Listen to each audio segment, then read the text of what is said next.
This is an explicit podcast where we try to keep the conversations as raw and authentic as possible with no intentions of hurting anyone. So if you're very woke, religious, or sensitive, we highly recommend you do not tune in. Hi, Dr. Lennie. Hi.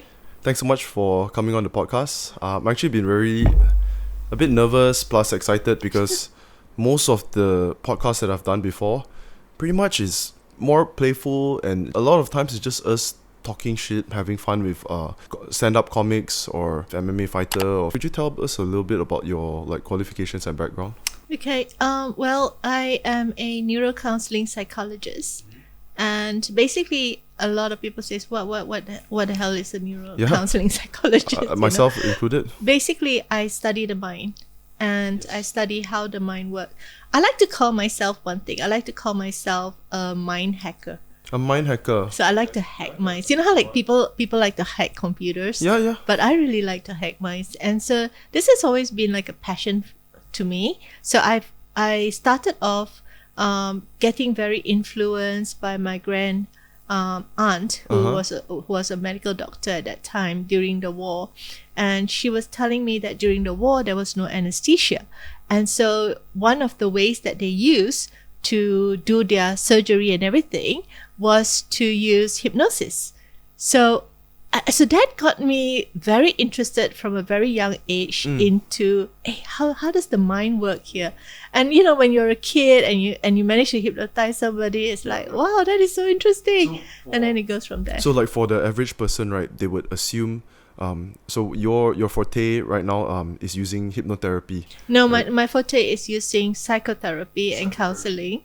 But hypnotherapy has always been one of my fun thing that I do and I'm really good at it. But I do like street hypnosis. Okay. Yeah. So I sometimes when we have overseas hypnotherapists that come, we will hang out around Mid Valley, that area, and then we just hypnotize people that are on the street. What? Yeah, it's really cool and fun. So for the average person listening, right, who has no idea what hypnotherapy is, they're going to assume that you are literally going to mind control someone through hypnosis and get them to do whatever you want them to do. But perhaps just explain more in detail, how it actually works. So one of my friend, Anthony Jacqueline, he is also if you Google Anthony Jacqueline, he will be in there. He came to Malaysia. So then we said that so we were hanging out, we brought him for dinner and all that in Mid Valley, and then after that we were hanging out there, and then after that I said, oh gosh, I think we should hypnotize some people, Is that legal? And then he went yeah, we should absolutely do that. And then after that, you know how it goes, right? Sometimes. And then after that, we said, okay. So then we said, all right. So we started challenging each other. We said, okay, look at that person there. You go and hypnotize that person. So we were kind of playing this. So we were hypnotizing, strangers. Sorry, is your friend in the same field as you are as well? He is a hypnotherapist, and in UK, and so not in Malaysia. But he came here, just to chit chat and have fun. One of the things. So we happened to bring him to makeup. It was all very impromptu. Which makes it so fun, right? Yeah. Okay. But okay, coming back to your question, hypnotherapy is wait, go back to what happened at Mid Valley. I want to know. So in Mid Valley, that was super interesting, right? I mean. So we were a bit tipsy, and then we would say, so we were kind of challenging each other. So then we would see people walking, and then we were like, okay, that one. So then he will go up to them and he will say, okay, hi, can I just hypnotize you? And they will be like, huh? And he just go boom, and that's it. They were hypnotized, So then after that, he put them in sculpture. So we do hypno sculpture. So what is that? Sorry? Hypno sculpture is sculpture. Once you hypnotize them, then you put them in different positions. So they will be standing in different positions, like this, or So how is okay? When you say that you go boom and then the person's hypnotized, that's not literally how it is, right? What? I mean, there is a bit of a conversation that goes into it, and you can't hypnotize anyone that does not want to be hypnotized, right? So in that kind of environment where everybody is drinking a little bit, everybody's having a little bit of fun, it's just the crowd was good. Okay. We had a really, really like, oh yeah, let's try that kind of crowd. And, like even in like, for example, if you go to like one of those clubs, Comedy or clubs. comedy clubs, for example, and it depends on the crowd, right? Some crowds are just so into it, they want to participate, they want to do this. So we were very lucky that we had one of those crowds that day, and they were very, very interactive with us. So that was really fun. It was super fun. I never thought Malaysians were so open to it, but then they are really open to it. Sure, all kinds of people. So that's one of the things that I do, and this is, of course, the fun side of it. And of course, then we have the more serious side of it. I do one session, quit smoking. So let's say if you've been smoking for 20 over years or 30 over years. Do you use hypnotherapy as well? Well, since we're talking about hypnotherapy, I use hypnotherapy in conjunction with neurotherapy, psychology. To neuropsychology part is like neurostimulation and all that kind of stuff, but hypnotherapy is the only modality that actually addresses the subconscious mind and the unconscious mind. Now, Freud believes that we have the like the ID, the super ID, and then the that thing. So conscious, unconscious, and the subconscious mind. So if you think about it from a neuro psychology part of it, there are a lot of things that we do unconsciously, right? A lot of things we do time. unconsciously, like driving. Yeah, I touch my hair a lot. Yeah, I've been doing that since I was young. Yeah. Okay. And so we all have little habits and automatic habits that we do without even thinking about it. Yes. So that's habits. So that is kind of like subconscious. We are kind of conscious that we're doing it. But then there's the unconscious part of us as well. For example, our heartbeat, our respiratory system, our digestive system. Those are completely like, non-conscious, right? We just do it, right? Yep. So so if you think about our mind, we have our frontal cortex. Frontal cortex is of course located here, and this is where we have the executive function, like we make decisions and all that through our frontal cortex. That's why when you have an accident and you go through the windscreen, then your frontal cortex is damaged. You find it very difficult to make decisions. So that is why, like brain injury, most of it, when with cars, they have the what do they call those things? Those bags? Airbags. Airbags. Right? They have those airbags coming at you to prevent the frontal cortex from being smashing against the wall. What you mentioned, like if you're taking big impact to the head, right, your brain essentially, it's gonna alter your personality. It could alter your personality like completely 360. An example was the Roseanne Barr. Roseanne Barr, the comedian, yes. And there was at one point she was taking, I forgot what type of pills that was. Then I found out, I heard another comedian talk about it. I mean, Joe Rogan. Yes. Yeah, the Joe Rogan experience. He was mentioning how like when she was really young, she was involved in a car crash, like a very serious one. So from then on, she decided to pursue the comedy career, whereas maybe she wouldn't have, so really big changes in someone's personality. Yeah, there is. I mean, even with brain tumor, like anyone that has got a brain tumor, I work a lot with people with brain tumors and brain injuries. When they have brain tumor and we remove that tumor, even though it's non-malignant, that means non-cancerous. Yep. Non-cancerous, but non-cancerous tumor can be as big as your fist, yeah.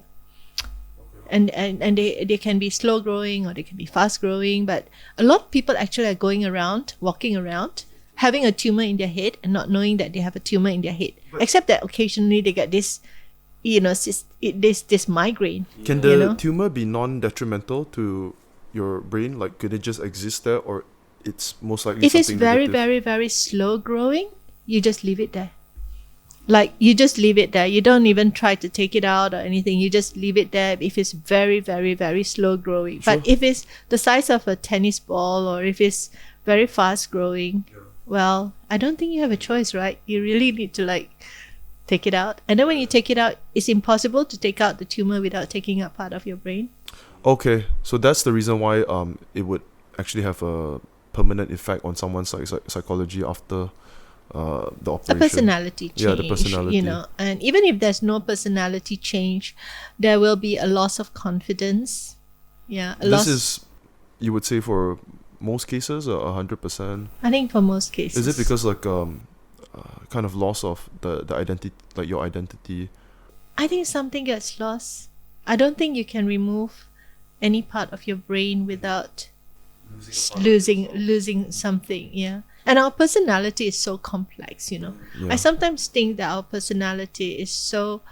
It's almost like a separate spiritual entity that is out there. You know, like Yeah. who you are and what you are.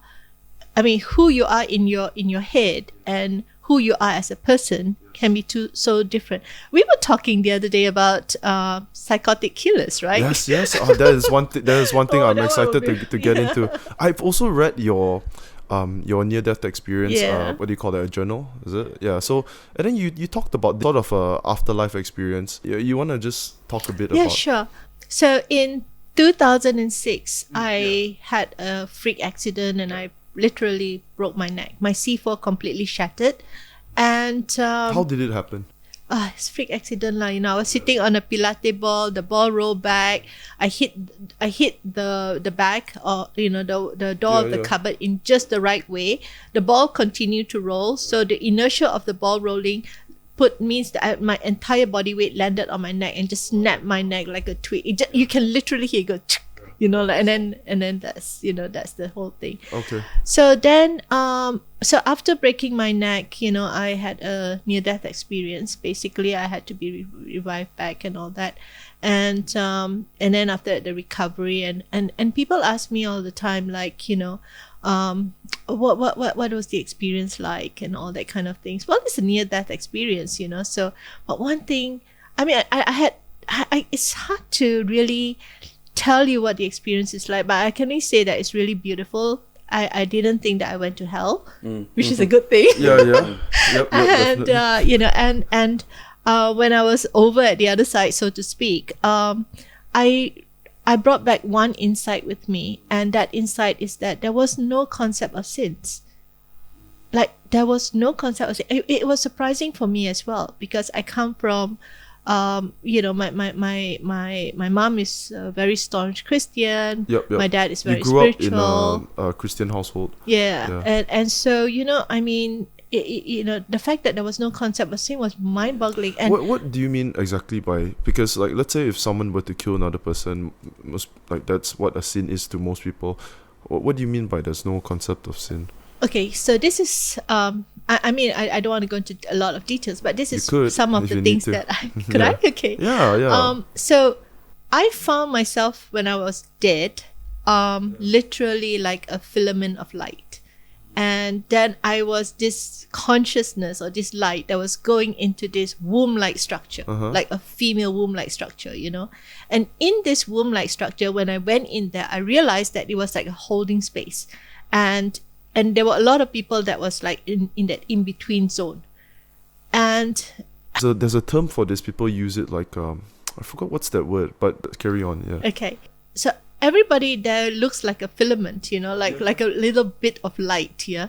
And then I started interacting, and everything was done like you know, like telepathically. And I started interacting with some of those people there. And now Did they look like humans, like regular people? they all look like lights. Lights. Okay. Yeah, So they all you look couldn't like see filament. like a body shape, a body figure to it.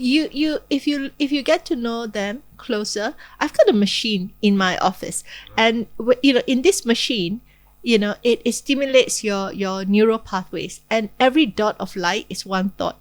It just feels like that. You know, it just feels like when, like, if I were to focus on this particular light turn into Brian, you know, and then after that I can interact with Brian, you know, and it goes that way, and it's so interesting in that sense, you know, to have that, and in that holding space, I met murderers, I met a victim. I met a victim who was dismembered and burnt, and then literally have Jeffrey the body Dahmer's part. victim. Yeah, that kind of, maybe one of Jeffrey Dahmer's victim or something like that. But there was no like like hatred or resentment or nothing like that. It was like, and I was surprised. I mean, I thought I was dead, but I remember having this crazy thought in my head. I'm dead, but I can still be surprised, that kind of stuff. It's like, what? And so this was kind of like a very interesting experience. And when I came back, it completely changed my perception of how I should treat my patient and what is life about. And how long would you? Everything. Sorry to interrupt. But how long were you unconscious for till you came back to consciousness? A long time. Yeah.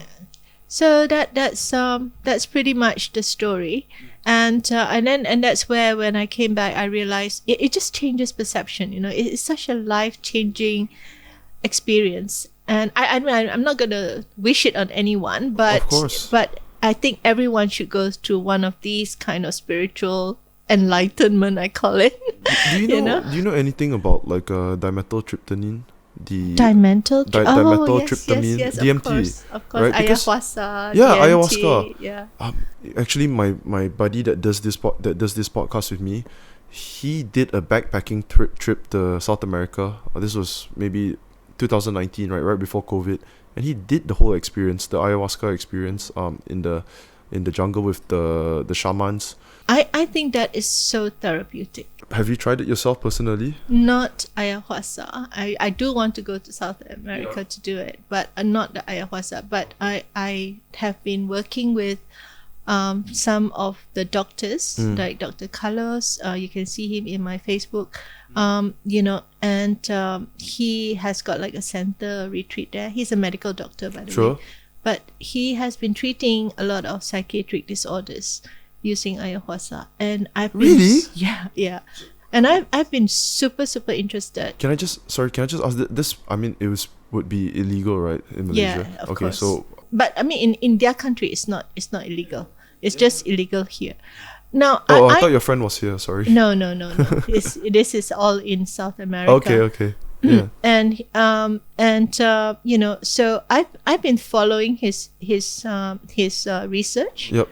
And also because in Malaysia, I see a lot of patients that have got something called a cannabis psychosis, because they take so much cannabis and without any and of course with cannabis it depends on the strain that you take and all that. A certain strain that you take can really lead, if you take a lot of it, like anything else, it can lead to psychosis, right?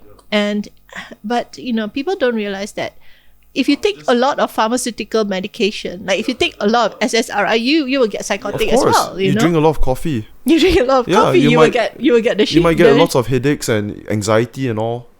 Psychosis, in other words, is a bad trip, right? Yes. That's what people refer to it as. Yeah.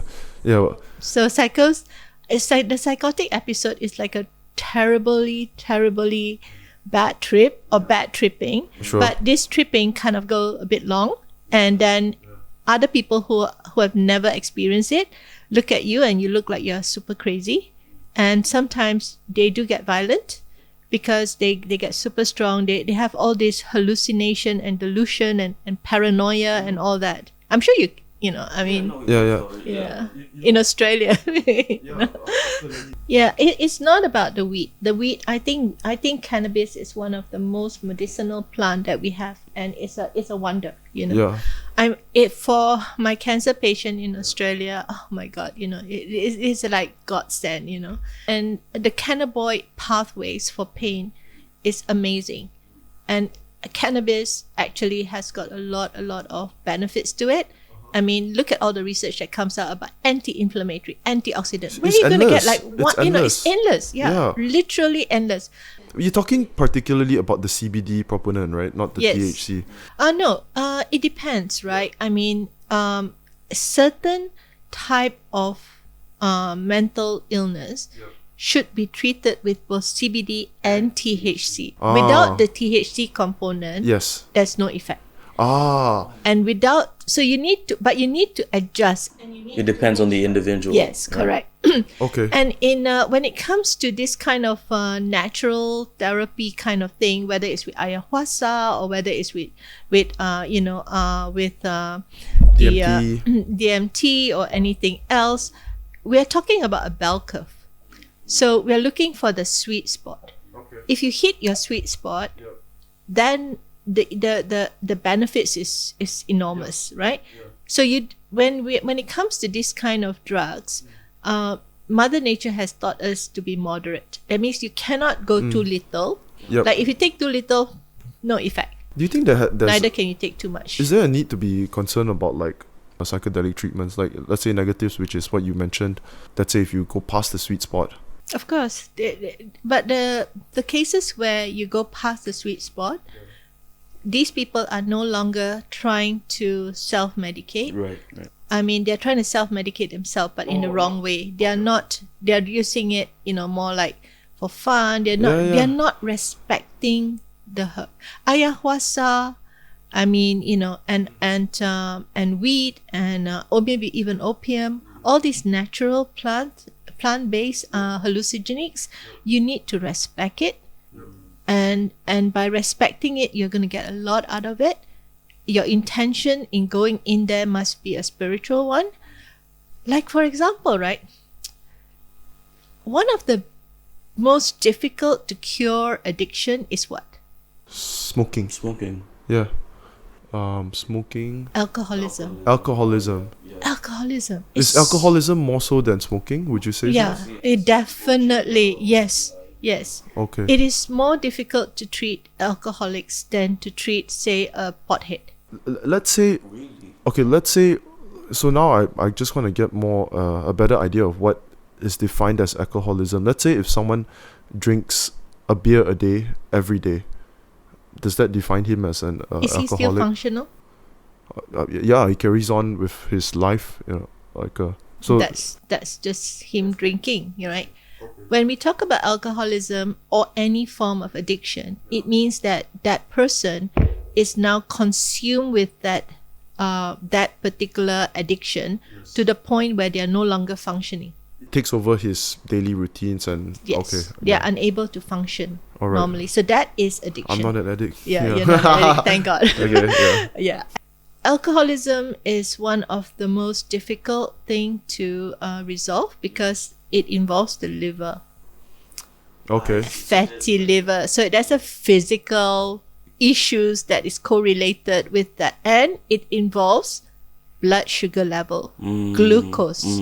So our glucose, the sugar level in our body creates a lot of problems for our body, right? And it interferes with a lot. It can create it impacts our immune system. It impacts all our system, basically. And so, when we talk about this kind of thing, I'm very technical about addiction because this is one of my specializations. I specialize in addiction and trauma. We're going to go deep into that as well. And so when we talk about, increasing this kind of like alcohol, when it goes into your body, it turns into what? Sugar. Sugar, yep, okay. And not just any sugar, a very, very high sugar content. So when you can't walk a straight line, when you're drunk and you can't walk a straight line, why? Why? Too much sugar in your system? Too much sugar, insulin. Oh, so let's give it for example. I stuff myself, right? I have a buffet and it's just a lot of carbs. And then after that I get a really bad food coma. Yeah, so it's kind of drowsy. That is insane. Except, are you saying like tenfold? Is it? Yeah, because it hits your blood. Right. It goes straight through into your blood, and then it goes boom into your head. Whereas food takes a long time, right, to digest. It goes through your stomach. Okay. So that's the difference. That's because so it's a different pathway. Yeah. It's so interesting, right? Yeah, Nobody yeah. talks about it, right? Yeah. I tell you. So coming back to my question that I asked you. So what is the best cure for alcoholics? Now, alcoholism is the most difficult all addiction specialists will agree with me. Okay. Most difficult Okay, addiction to cure. you wanna have a I wanna say like pick up a sugar habit or have something be something to separate that. something to Because supplement it. I'm just thinking like withdrawal symptoms.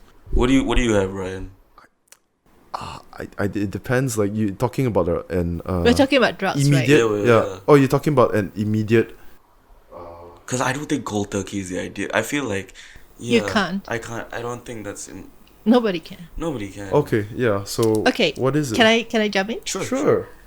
The best cure for alcoholism is LSD. That's crazy. Oh, dear. Well, okay. Isn't that cool? Yeah, Isn't that's it cool? kind of cool. No, it's super cool. This is research that has been done in the 1960s. You know when 1960s. How is it not worked on 1960s because you know the crazy laws in with the Kennedy and everything. more? Okay. So to cure alcoholism, the best cure for it is LSD. You know why? Because alcoholics. Why do people drink too much? They drink too much because they're trying to escape. They're trying to run away. They're trying to numb something, you know, and that's why they keep going back to alcohol. Why not do like weed or cigarettes or anything else? Because cigarettes is a stimulant, and they don't want a stimulant. They want a downer. And alcohol is a downer. Why would people want a downer? They want a downer because it numbs their feeling. This is too much. Life is too much. Life is too much. It numbs your feeling, and for some people, it allows them to open up. Especially those people that are very, very close, and alcohol just allows them to relax and open up. So how does that part work? So so they want to escape to that. So it helps them open up. How? Why so? What's the? It's an inhibitory stimulant, so it releases the inhibitions that you have been feeling a little bit, right? It allows you. It gives you permission to say things you don't want to say. You wouldn't necessarily say. Normally say. Or without feeling guilty or without feeling like shit about it, you know. But hence the escaping, hence the finding of the self, hence and who wouldn't want that, right? Yeah. Who wouldn't want that? So how is it that LSD can save these people? Like I'm talking about, like super alcoholic, where they are at the point of dying because of alcoholism, right? Wow. So how can LSD at this point, because LSD is only good for that those who are serious one. Huh? So how does LSD, because LSD, when you go in properly under supervision, under guidance, it brings you into quite close to what DMT produces. It gives you that alternate reality. It makes everything psychedelic, and it gives you a perspective that you don't get otherwise. Right. Yeah. You know, and and you can turn it into an extremely spiritual journey without that DMT kind of like whoosh kind of, you know, that DMT extension. Because it's a much more softer ride.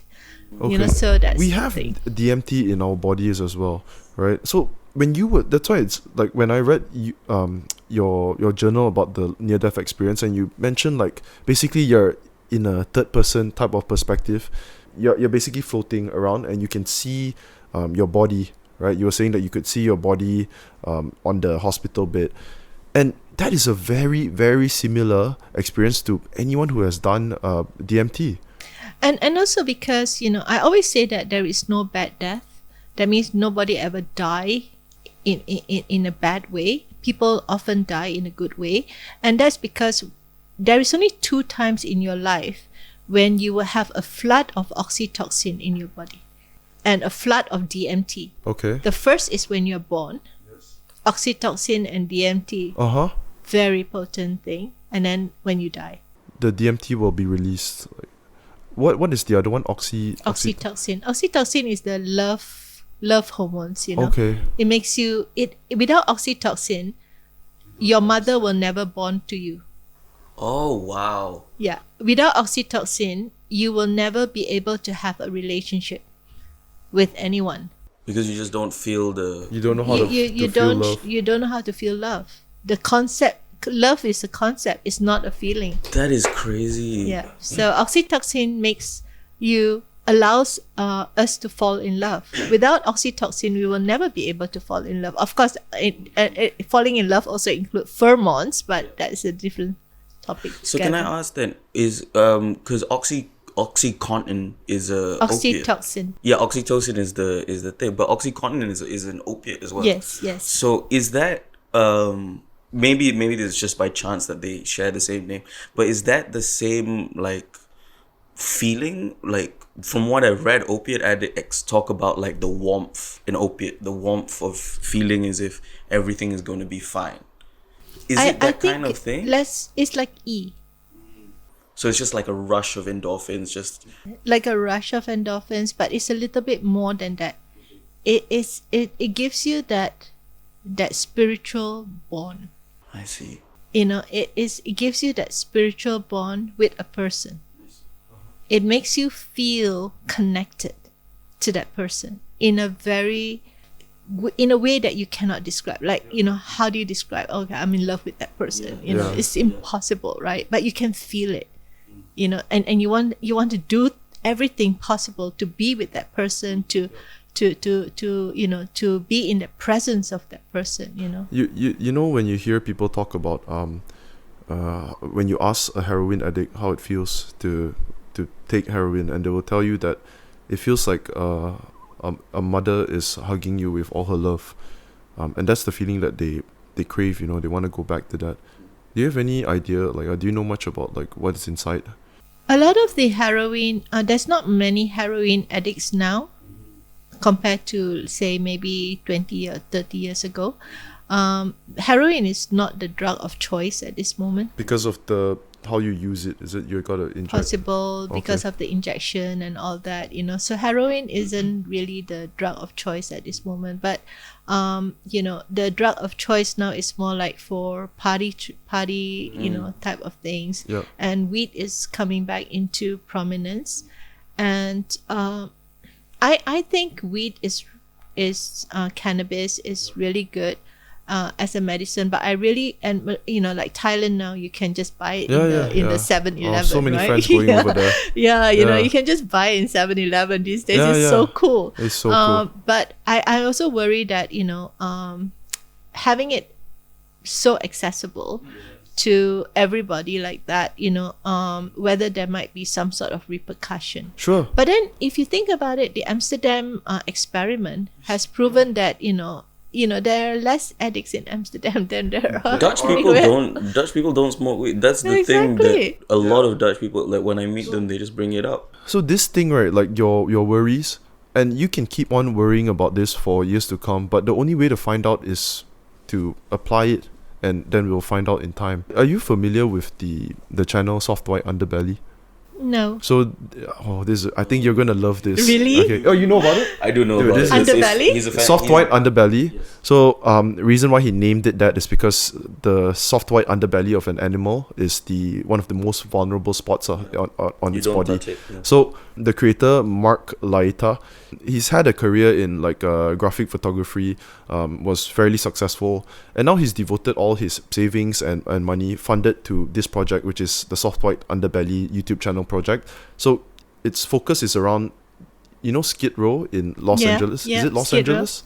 Yeah. So I mean, they have Skid Rows in all the prisons. Yeah. but this is the most like prominent one right now. When you're talking about Skid Row, right? It's an area somewhere in downtown LA. It's come to a point where it's like, what do you call that? It's just packed with a lot of homeless people, and it's getting very out of hand. That problem.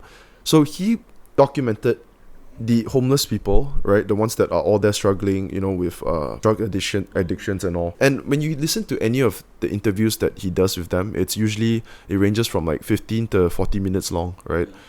Of course, he would give them a little incentive because he has to pay them, so that they would actually do the interview. And not only that, if you're a drug addict living on the streets, you'd probably be cautious of who is, would just randomly want to interview you.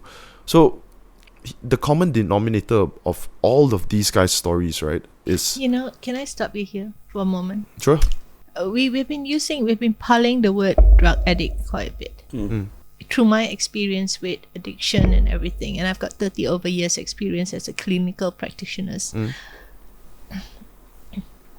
there is no such thing as a drug addict. There is only a person that is in pain, or a person that is trying to escape their own self. So I mean, of course, it's easy to say, oh, you're addicted to this, and you're addicted to this, and you're a smoker. Let's say a smoker. Let's take a smoker, right? Why do people smoke? They know everywhere tells them they shouldn't do it. But why do they still continue to do it? Why? I wanted to ask you this as well, because with alcohol, you can sort of understand because it's an escape to like the conscious mind. But with smoking, that's what I wanted to ask you. Like with alcohol and with smoking, it's a choice, right? Yeah. And people know that this is really bad for me. They acknowledge that it's bad, but they continue to do something that is bad for them. Yeah. So this is the problem. It's not the alcohol. It's not the drugs. It's the behavior. The trauma. The trauma. So I believe that behind every addiction is trauma. And that's why, I am very much, when I study trauma, I can understand where the trauma is coming from. And I feel that we all are very, very wounded souls. And sometimes, everyone who tries to take drugs, or whether it's weed or alcohol or DMT or ayahuasca, what they're really, really trying to do is to find a cure, an escape, or a cure for their pain, a cure for their trauma, a cure for their low self-esteem, a cure for their, and because the drug is a very spiritual tool for us to enter into the altered state, people want to escape into this altered state, because altered state to them is a safer place than reality. So why do people want to smoke? They want to smoke because the smoke closed their face for a while. Like when you smoke, you kind of like goes, like the first cigarette of the day, right?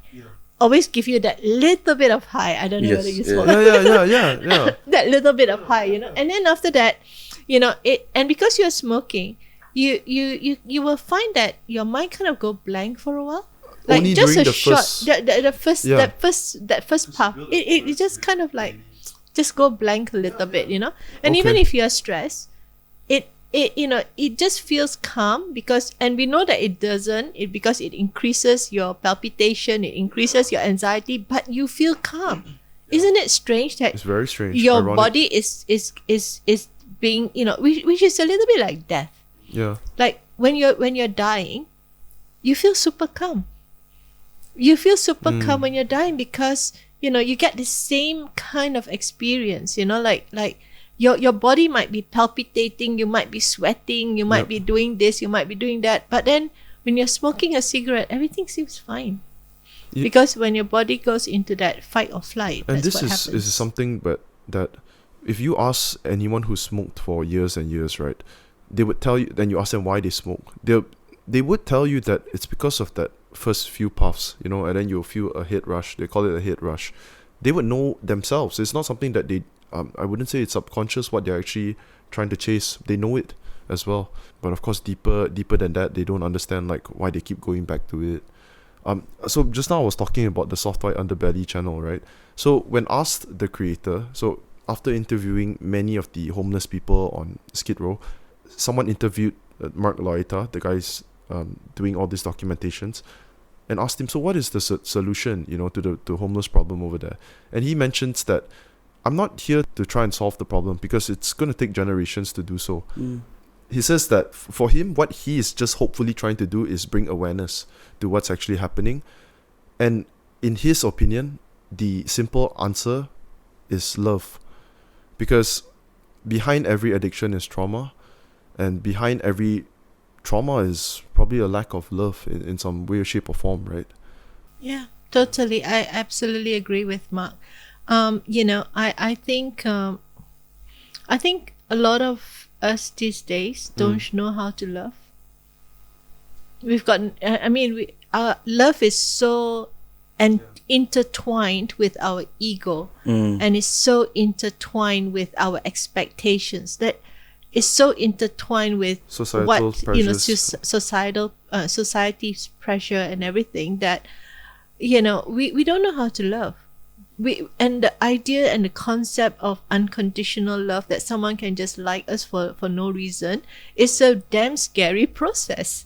And also it's one that is very, very unbelievable, based on a lot of people's childhood trauma. Yeah. And hey, do you know that trauma can be passed down 3 generations? Yeah, intergenerational. It's an trauma? intergenerational. It's like diabetes. It gets passed down 3 generations. Trauma is the same. So let me ask you this: some people say that addiction is passed down genetically. I was listening to Dr. Gabor Mate. His book is titled "The Myth of Normal." So it talks about trauma, illnesses, and the pressures of societies nowadays. We are living in a toxic environment, breeding toxic habits. So what he was saying is that he doesn't believe that, let's say, alcoholism is brought down through genetics. It's not the genetics that is causing the addiction. It's the trauma. And the trauma is passed down because of, let's say, chances are, if you are in a household where you grew up with certain trauma, just a very small example, right, which is hitting your children, you might be doing the same thing to your children later on. I mean, just for example. That's also something very interesting I want to talk about. And that's called patterns. All right. What Gabor Mate is talking about is patterns in life, and intergenerational patterns. Intergenerational patterns is very, very real. And how I cook something, I learned it from my grandmother, who learned Grandma's it, and then recipe. grandma's recipe, and then it passed down generation, and so that kind of thing, that's passed down as well, right? But your grandmother's trauma is also passed down to you. I mean, your grandmother, like for example, I have a patient, and she's very afraid to get into relationships. She's got a commitment How phobia. old is she? She's about, when I first saw her, she was about 24, 25. Okay. And she's been through a lot of broken relationships. She was heavy into at that time party drugs. Yep. Like all kinds of party drugs and all that. So Promiscuous as well. yeah, promiscuous and all that, but very, very commitment phobia. And so I started talking to her. We didn't do any hypnotherapy or anything. I just started talking to her and all that. And she then tells me that she wanted to do something called a past life regression. What is that? Past life regression is like a technique in hypnotherapy where we try to explore their subconscious mind using imagery. All right, so nothing to do with past life lah, but it's just a term lah. It's a visualization. But some of the visualization that comes out, it feels like it's a dream, or it's like a imagination thing, and then but it has got some sort of a profound healing mechanism that is associated to that. So this, coming back to this patient, so when we explore that part of her pain and her commitment phobia, she took it back all the way, and to a point where she could see a version of her grandmother getting raped. Jesus. Was this based on what happened previously? Well, we didn't know. I didn't know that. Oh. We didn't know, right? I mean, she was shocked as well as what she was saw. shocked as well. I mean, it's like, because she just wanted to know, why is it that she keep, like, why what's can't wrong with she me? find Why love? does my relationship all suck? And why is it that every time when a guy wants to get close to me, I just want to push them away, like, and the compulsion to push them away is so strong, like, where is it coming from? So anyways, it went back to the fact that her grandmother was raped. Now, she didn't know that her grandmother was raped. She did not have any clue that her grandmother was raped. So after she come out of the session, Yeah. I said, well, this seems to come up for you. I'm not sure if it's true. And I was trying to tell her that, I was trying to mitigate her expectations, to tell her that, these kind of things, sometimes, your brain just throw it out, it doesn't necessarily have to be true and all that, But she says, no, I think I should go and talk to my grandmother about this. She talked to her grandmother about And it. so she did. Yeah, you have to. She spoke to her grandmother about this. Now, her grandmother has never told anyone. Are you serious? Wow. Oh my God. So where does that memory come from, yeah? But was she a baby looking at it? That's my next question. We didn't explore that.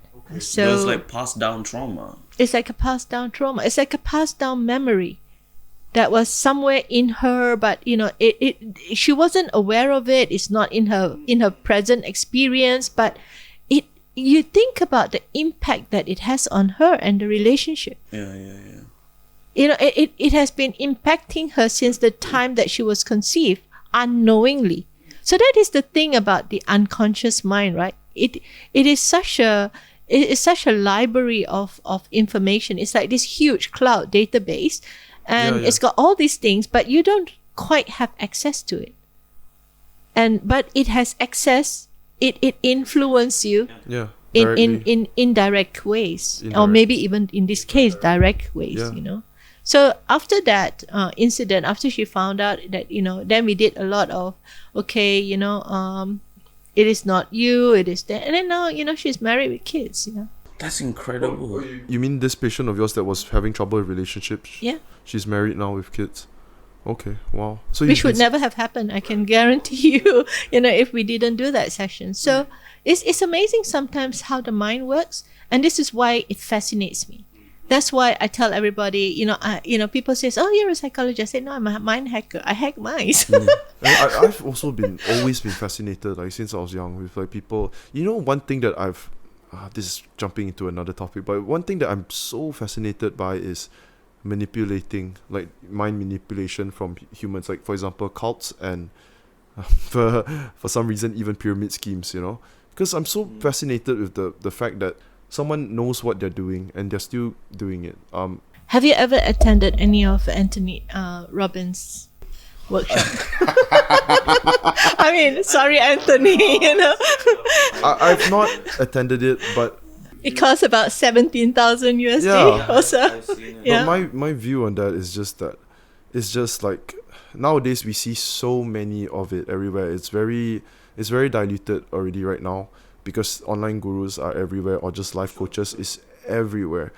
He's been popular for a long time, during a time where it was only pretty much him, and I can't think of a couple, but now we see it everywhere, and I think people are becoming more aware to the fact that you go there to try and change your life, but you end up spending so much. And have you changed anything? I mean, a lot of people spend a lot of money. It's like USD minimum, I think 7,000. So that's a lot of money for a Malaysian to spend. A lot. To attend like a 3-4 days, workshop, right? Yeah, it's huge. And it's huge. So there's no way that he's going to have a personal experience with you, right? He probably won't even know who the hell you are, right? And let's talk about not just the cost. Let's talk about the experience. You go there, you're in a room. You're talking to a guy who has had 20 to 30 years experience of just being a super real good motivator. He knows how to pump you up, make you excited. So you go there it's like a therapeutic feeling of being lifted up. It's all very positive And energy. that's the word. You go there to get lifted up. Yeah. But unlike Your bank account is therapy, lifting down. unlike therapy, you leave. You go in there and you get this music, and you get these people, and you get this rah, and you get this build up, and you get so lifted up, and you get so high from it. And then after that, when it's over, you leave it, and you're like 7,000, I can't pay rent. 10,000, poorer, and it's like, what happened? Yeah. What's next? But the argument's always gonna be like, but he does help change many people's lives, which is very true.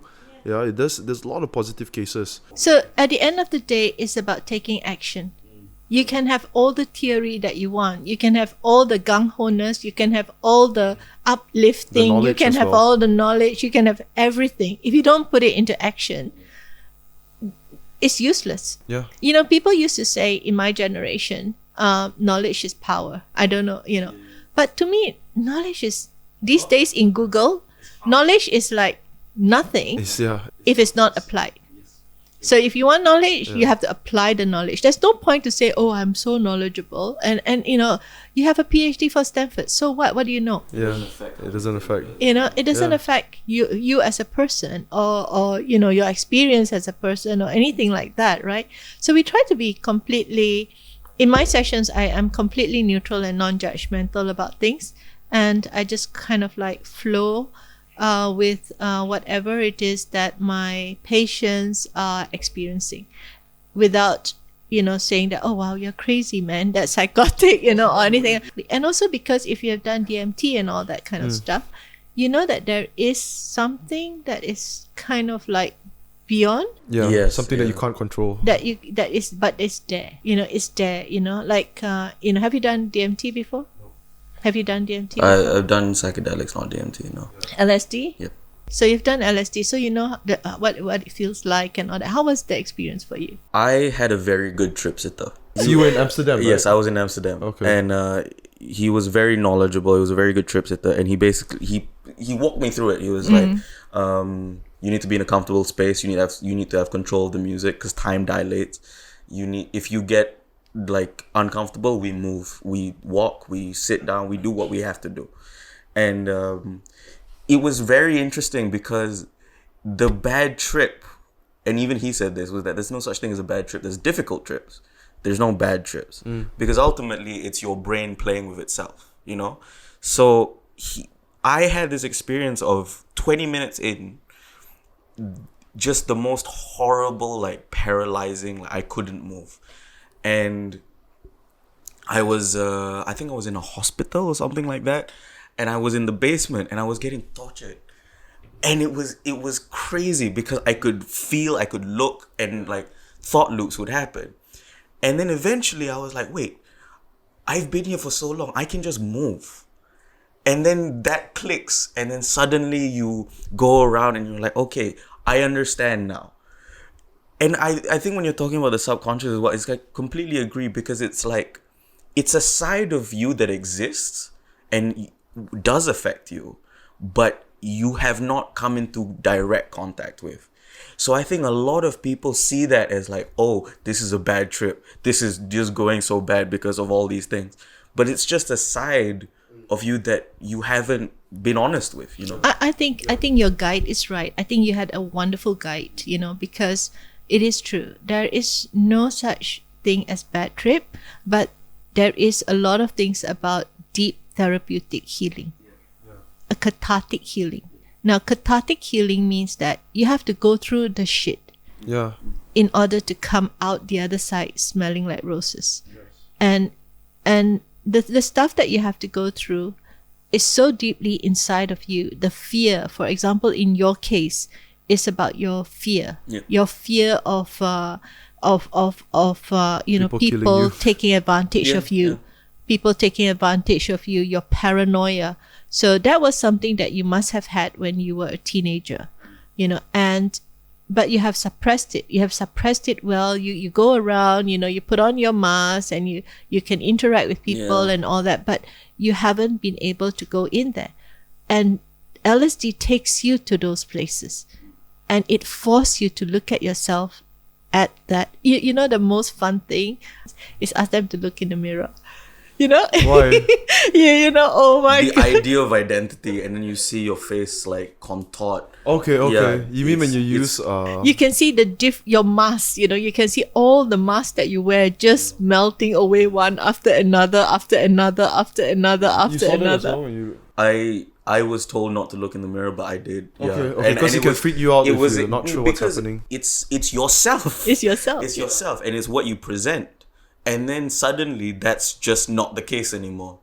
So, like when people talk about ego death, I feel like that's the thing. It's like it's an ego death. and you see how many egos you have, and you can see that prideful one, you can see that ugly one, you can see that jealous one, you can see that timid one, you can see that arrogant one, you can see that, so all that ego's death is so interesting, and nothing can help you with that except psychedelics in a very short period of time.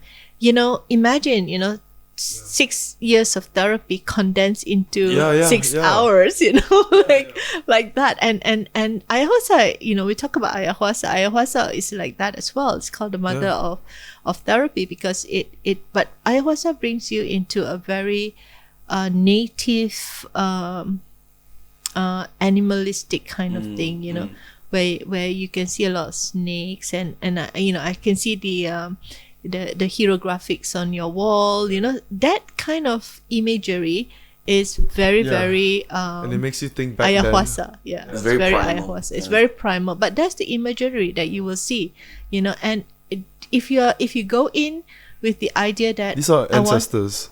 yeah, exactly. If you go in with the idea that I want to get healing out of this, if you go in with that purpose of I'm just going to face whatever that comes at me, knowing that I can overcome it because I've already experienced it, wow, it's going to be a fantastic trip of healing because you go boom, boom, boom, boom, boom, and you go. Do you think that's the thing with therapy? Because I feel like a lot of people are therapy phobic because they think it's a lot of talking. They think like, oh, it's talking and we don't do anything. Which I feel like A lot of people are scared as people well. are scared of that, but the work comes in after, or like when you're around, you've done the therapy and you realize, oh, this is something I need to keep up on. This is something I need to look out for. As a therapist, and I don't know, I can't speak for all the other therapists, but here's how I see my job. I plant seeds. I'm a planter. I plant seeds into the mind during that 1 hour or 1.5 hours or 2 hours that I'm with them. And then I wait for these seeds to grow. And as these seeds grow, I either nurture these seeds or I extinct them. And nurture and extinct and nurture and extinct according to that person's, in a way, slowly form a foundation of good soil for that person to grow into whatever that person wants to be, and that's how I perceive therapy to be. I don't go in and say, oh, I if you come and see me, I'm like the most, I don't know if I can help you, but here, let's try this, there's no guarantee, but let's try.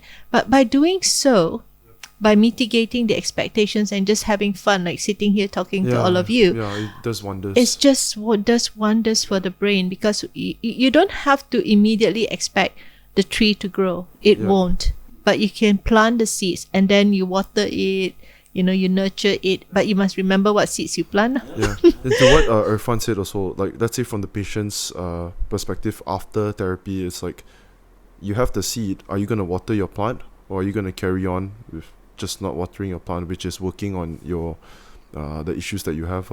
The way that I do it is that I try to engage their conscious, unconscious, and subconscious mind, because I feel that a lot of people do not have this alignment, and if you have this alignment, then therapy works better. And so what do I mean by alignment? In the sense that let's say, some people say, oh, I want to get rich, okay, they can be saying it for 20 years and never get rich. Because you know why? There's that little voice that keeps telling them, of course, you damn bloody lazy malas macam ni, you want to get rich, you can't even get off your butt to go and find a job, you want to get rich. Or that little voice will say, what CV do you have, you want to get rich, the only job that you're capable of. So there's self-doubts, and those inner voices are extremely distracting towards your goal. And I feel that most people, all of us, have the potential to live the life that we want. Why aren't we? There's only one reason: we self-sabotage. And so my job in planting the seeds and growing the seeds is to make sure that this person stops self-sabotaging. And just by removing that self-sabotaging part of that person can finally, fulfill whatever potential that he was born to fulfill, whether it's as a musician, a comedian, or a CEO, or a accountant, or a lawyer, or whatever, or even a good wife. It's so imagine how tough it would be. Let's say if you are a CEO, right? You give orders to hundreds of people.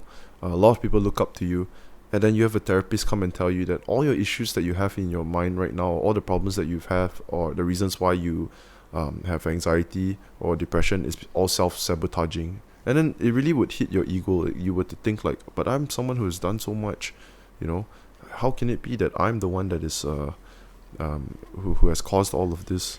It's always a lot easier to do something for other people than to allow other people to do something for us. Or do it for yourself as well. Or to do it for ourselves. Yeah. Like a lot of people will if you said, okay, I give you a datukship, they can spend 100,000 and go off and spend another 10,000 on their suits and whatever, But if you tell them, if they don't have any incentive like that, if giving is unconditional, they will not do it. If you go and say, I need 100,000, just to make my life better, how many people do you think is going to give you the 100,000? Yeah. You know what I mean? So that unconditionality is. Okay. I wanna talk about. So this one, the reason why I bring it up is because it's something that a lot of people can relate to. Would like your opinion on it. So, we think that in Asian households it's very common to be caned, physically abused in a very harsh way of putting it. But yeah, caned by beaten by your parents. Actually, it was actually very common in the 60s, 70s in Western countries as well. It's just that right now, when you talk about hitting your child or what, it's something super frowned upon. Most likely going to get reported. I'm talking about in Western countries. But over here, not sure if it's getting any. It's being reduced in the last decades or so. But yeah, it's something very normalized over here. So here you see how the media have actually insidiously changed the perception of hitting the human being, of the human race, of what is parenting, what it means to be a father, what it means to be a mother. Strange as it may sound, the parenting of the generations are about trends. It's not about how good a person you are as a father or how good a person you are as a human being. It's about the trend. Yeah. Societal standards. It's societal standards. And who sets the societal standards? Some idiot that doesn't know anything. And then everybody we talk about herd mentality. Yep. And we talk about mind manipulation. I mean, Brian, you said that you like mind manipulation. So it's happening all over around us all the time. But because we are like frogs, and we are being boiled slowly, we don't realize that we are part of this experiment that they are doing. Like the whole vaccine thing is part of this experiment. I wanted to bring that up too. So we are just like we are the guinea pigs. And and here again, I see this as a mass conscious thing. Like, why are we as, we are so smart as humans, right? I mean, we are so smart, and yet we are so damn stupid. Like, we can't solve simple things like stop the war. We can't solve simple things like be kind to our neighbors. We can't solve simple things like, listen to your child. Don't shout at them and try to impose your will on them, without listening to them, We are so smart, but why are we so stupid here? So I was doing something for a comedy show, and I had to pour drinks for people, and my brain was fried. I had a very long day, and I just couldn't do it. Like, I was shaking and everything. I couldn't function. Yeah. Already I had the show to think about, but I couldn't function. And I was messing up, and one of my friends just said, "Hey, are you okay?" And I was like, "I just can't do this." And I was already getting frustrated, and she was just like, took me aside and was like, "Is everything okay at work? Are you okay?" Like, and I was just like, "I can't do this. I'm so sorry." And they were just like, "Oh, it's fine. Don't worry about it. Are you okay?" And that was the first time that I realized that that there are other responses to someone doing something wrong that isn't anger. I was so surprised. I didn't know that you could mess up and someone doesn't shout at you. It's such a shame that it took years. And it took me years. You know, How old were you then before you had that realization? This was a few weeks ago. So I was 24, where I finally realized, oh, you don't have to shout at the person to tell them what, to be okay with it. Wow, this is super, super insightful, man. Yeah. But it was something that I was like, oh yeah, I mean, you could say that you've always you known there was a possibility, but when it happened there and then, it was the right place, right time for you to actually absorb. Like, why do people resort to shouting or scolding? No, but I could feel the blood running. I could feel like that this was going to happen. It wasn't even a choice. It was fear. It was fear. It was complete fear. It was like, I'm going to be shouted at. This is going to happen. Trauma. And then when it didn't, and when it didn't, I was like, this is crazy. I didn't know you could be nice. Exactly. I think that's the problem for a lot of people. They don't know that they can be nice. Yeah. They don't know that there are other ways of reacting to the same issue without shouting, without losing your temper, without anger, without frustration, and that things are going to be much better if you don't try to impose your will or your authority on somebody else. Yeah. Yes. And work in a much more cooperative manner. So if we can have a little bit of that empathy, in everybody, in the 60s, people think that, my generation think that we can change the world with chemical, Obviously not. What do you mean by that, like with chemical? Well, because, in the 60s, that was when they had a lot of designers drugs and all that was created at that time. LSD was created at that time and all that, you're talking about like the... So it was like the nuclear age, was it? There's something that like... Yeah, the flower age, right? The Charles Manson's case, right? Yes, Charles Manson and all that. So during those times, we thought we could really change the world using chemical, that we could stop, because Vietnam War was happening and all that kind of things, and there was war everywhere, and people just came out of World War II, our parents just came out of World War II, then we were all fighting in Vietnam War and all that kind of thing. That was what's going on in the US, right? And yeah, it's not that long ago actually, but like for your generation, no one gets touched by it. By what, sorry? No one get touched by what has happened not too long ago. Yeah, not too long ago, exactly. Like to you, Vietnam War is Vietnam is nice. Ho Chi Minh is nice now. I go to Ho Chi Minh and I can do this, and it's in US dollar. It's like a tourist. Just another example, right? Which is very common in comedy clubs. You hear people make jokes about the Jews all the time. All the time. It's a big hit. People love it. Yeah, Malaysian audiences love it. I'm not saying that is wrong or anything, but it's a very fast time for people to develop what do you call it? A humoristic perspective on it. Yeah, it's very fast. People forget very quickly. We talk about trauma being passed down 3 generations, right? But this is on an individual basis. But people actually forget very quickly. Like Nixon. At that time, it was a big deal, Oh yeah, that you just quit. What happened? Sorry, Nixon's case, President Nixon's case, where he just quit suddenly because he was trying to kill people and all that kind of Watergate, yes.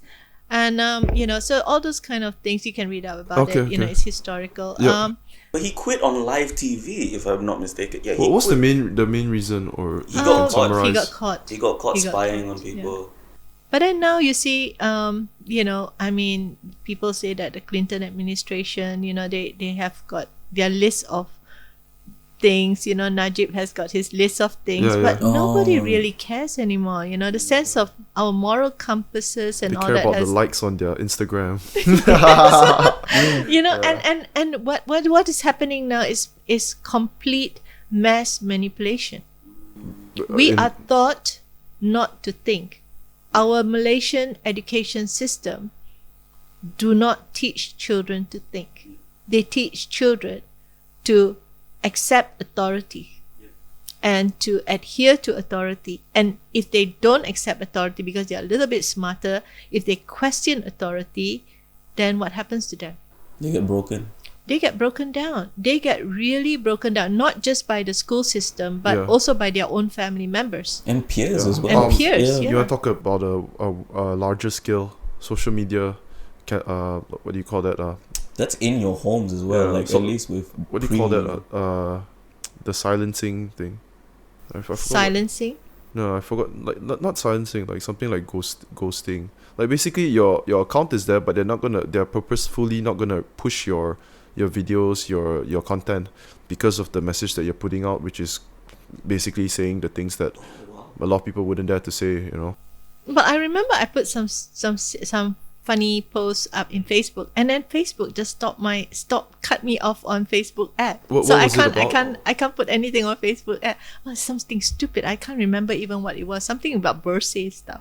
Oh, And then on Facebook was just like, no. Nope. And then after that, I send them a note and says, "Why is my Facebook ad off?" And they're like, no response. So sometimes That's crazy. that can happen by accident sometimes, because usually only if like you have very big following or it's getting a lot of traction on that post, then they would take more like try and force more authority on it. But here it's a bit different. I feel like here, because there is an agreement not to censor the internet, which What you mean in Malaysia? in Malaysia, like they've full out said like we're not going to censor the internet. But and here's the thing. Here's the thing about that is because they don't censor the internet, but they control a lot of what goes on. So it's the if you- same thing. That's the same thing, but it's not like China censorship lah.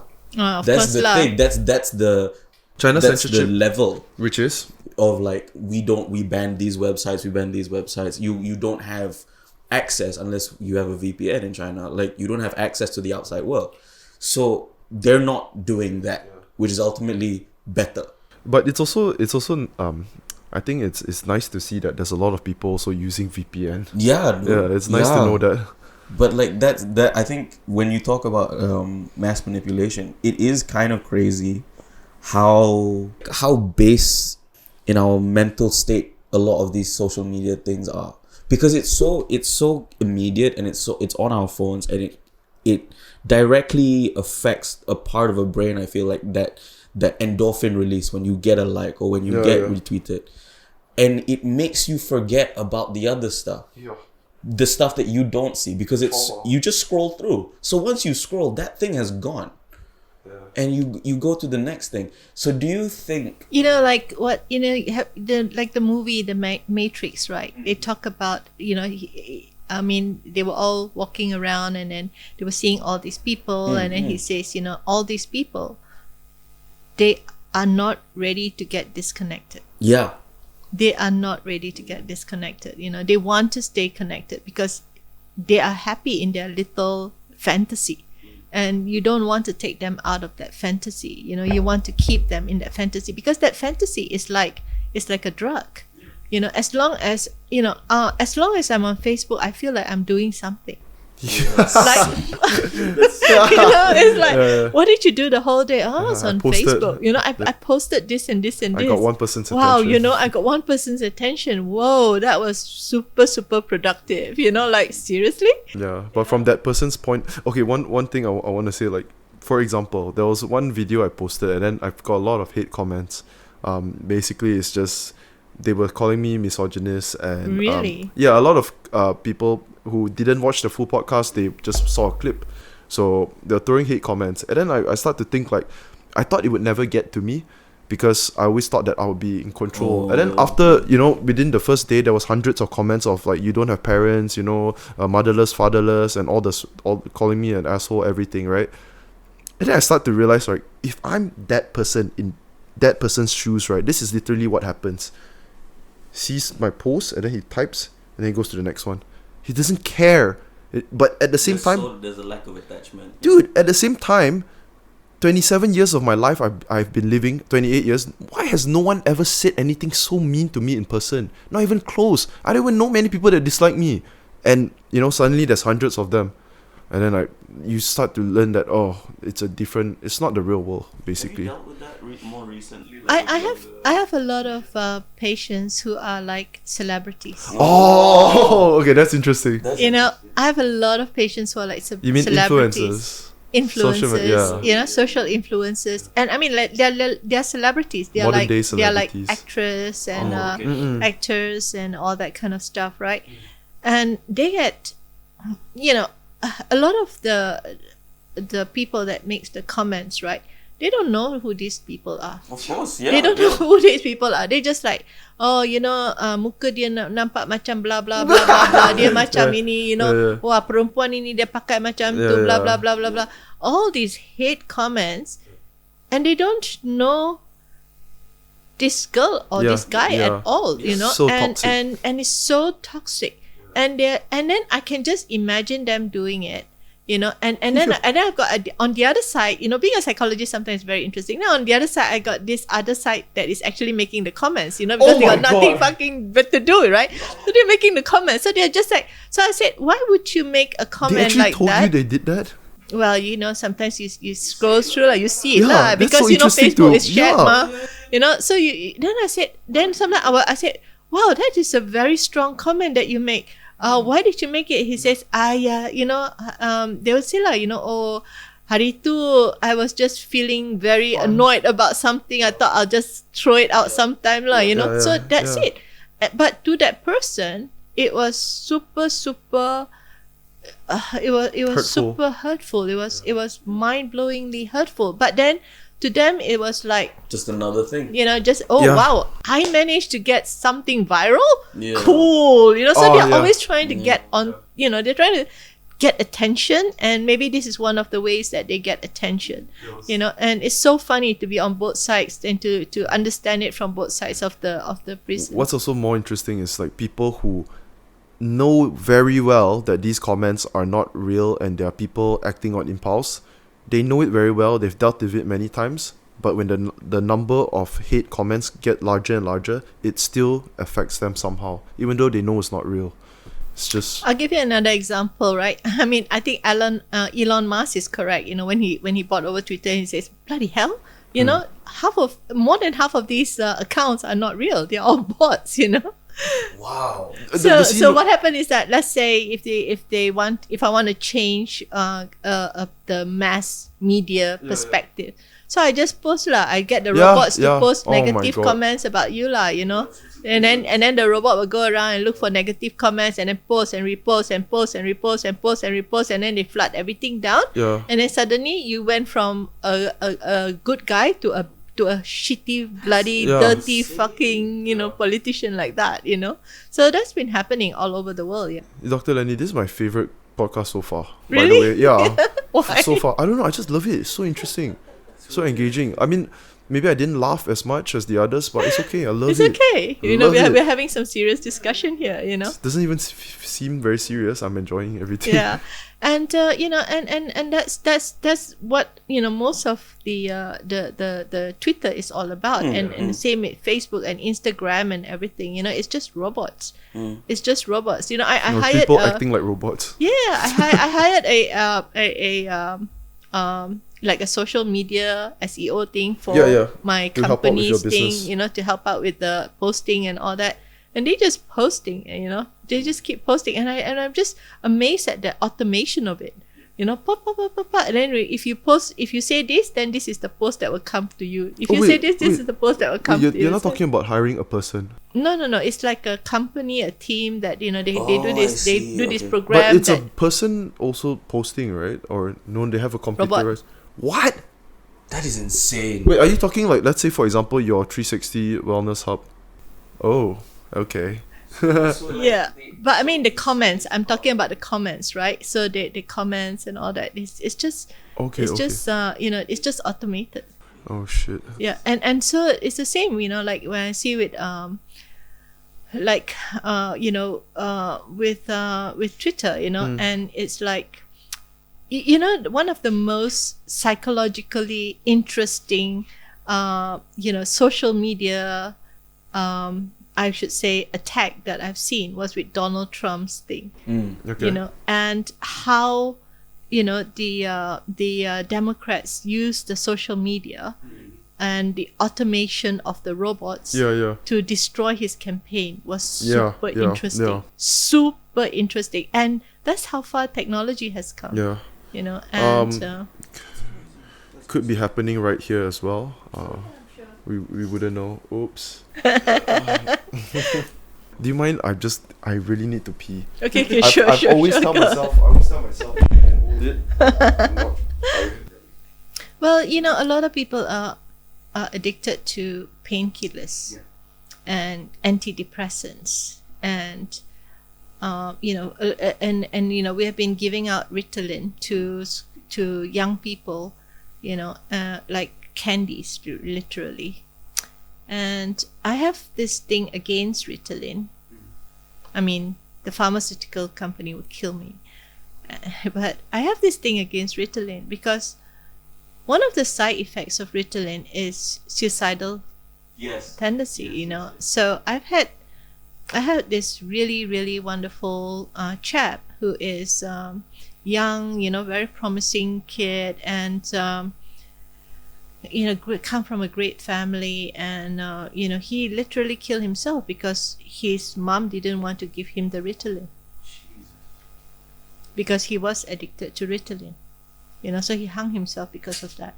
So I take Ritalin because I was prescribed it, and a lot of people, I think, your generation was prescribed Ritalin, but I'm very against Ritalin. What is it prescribed for?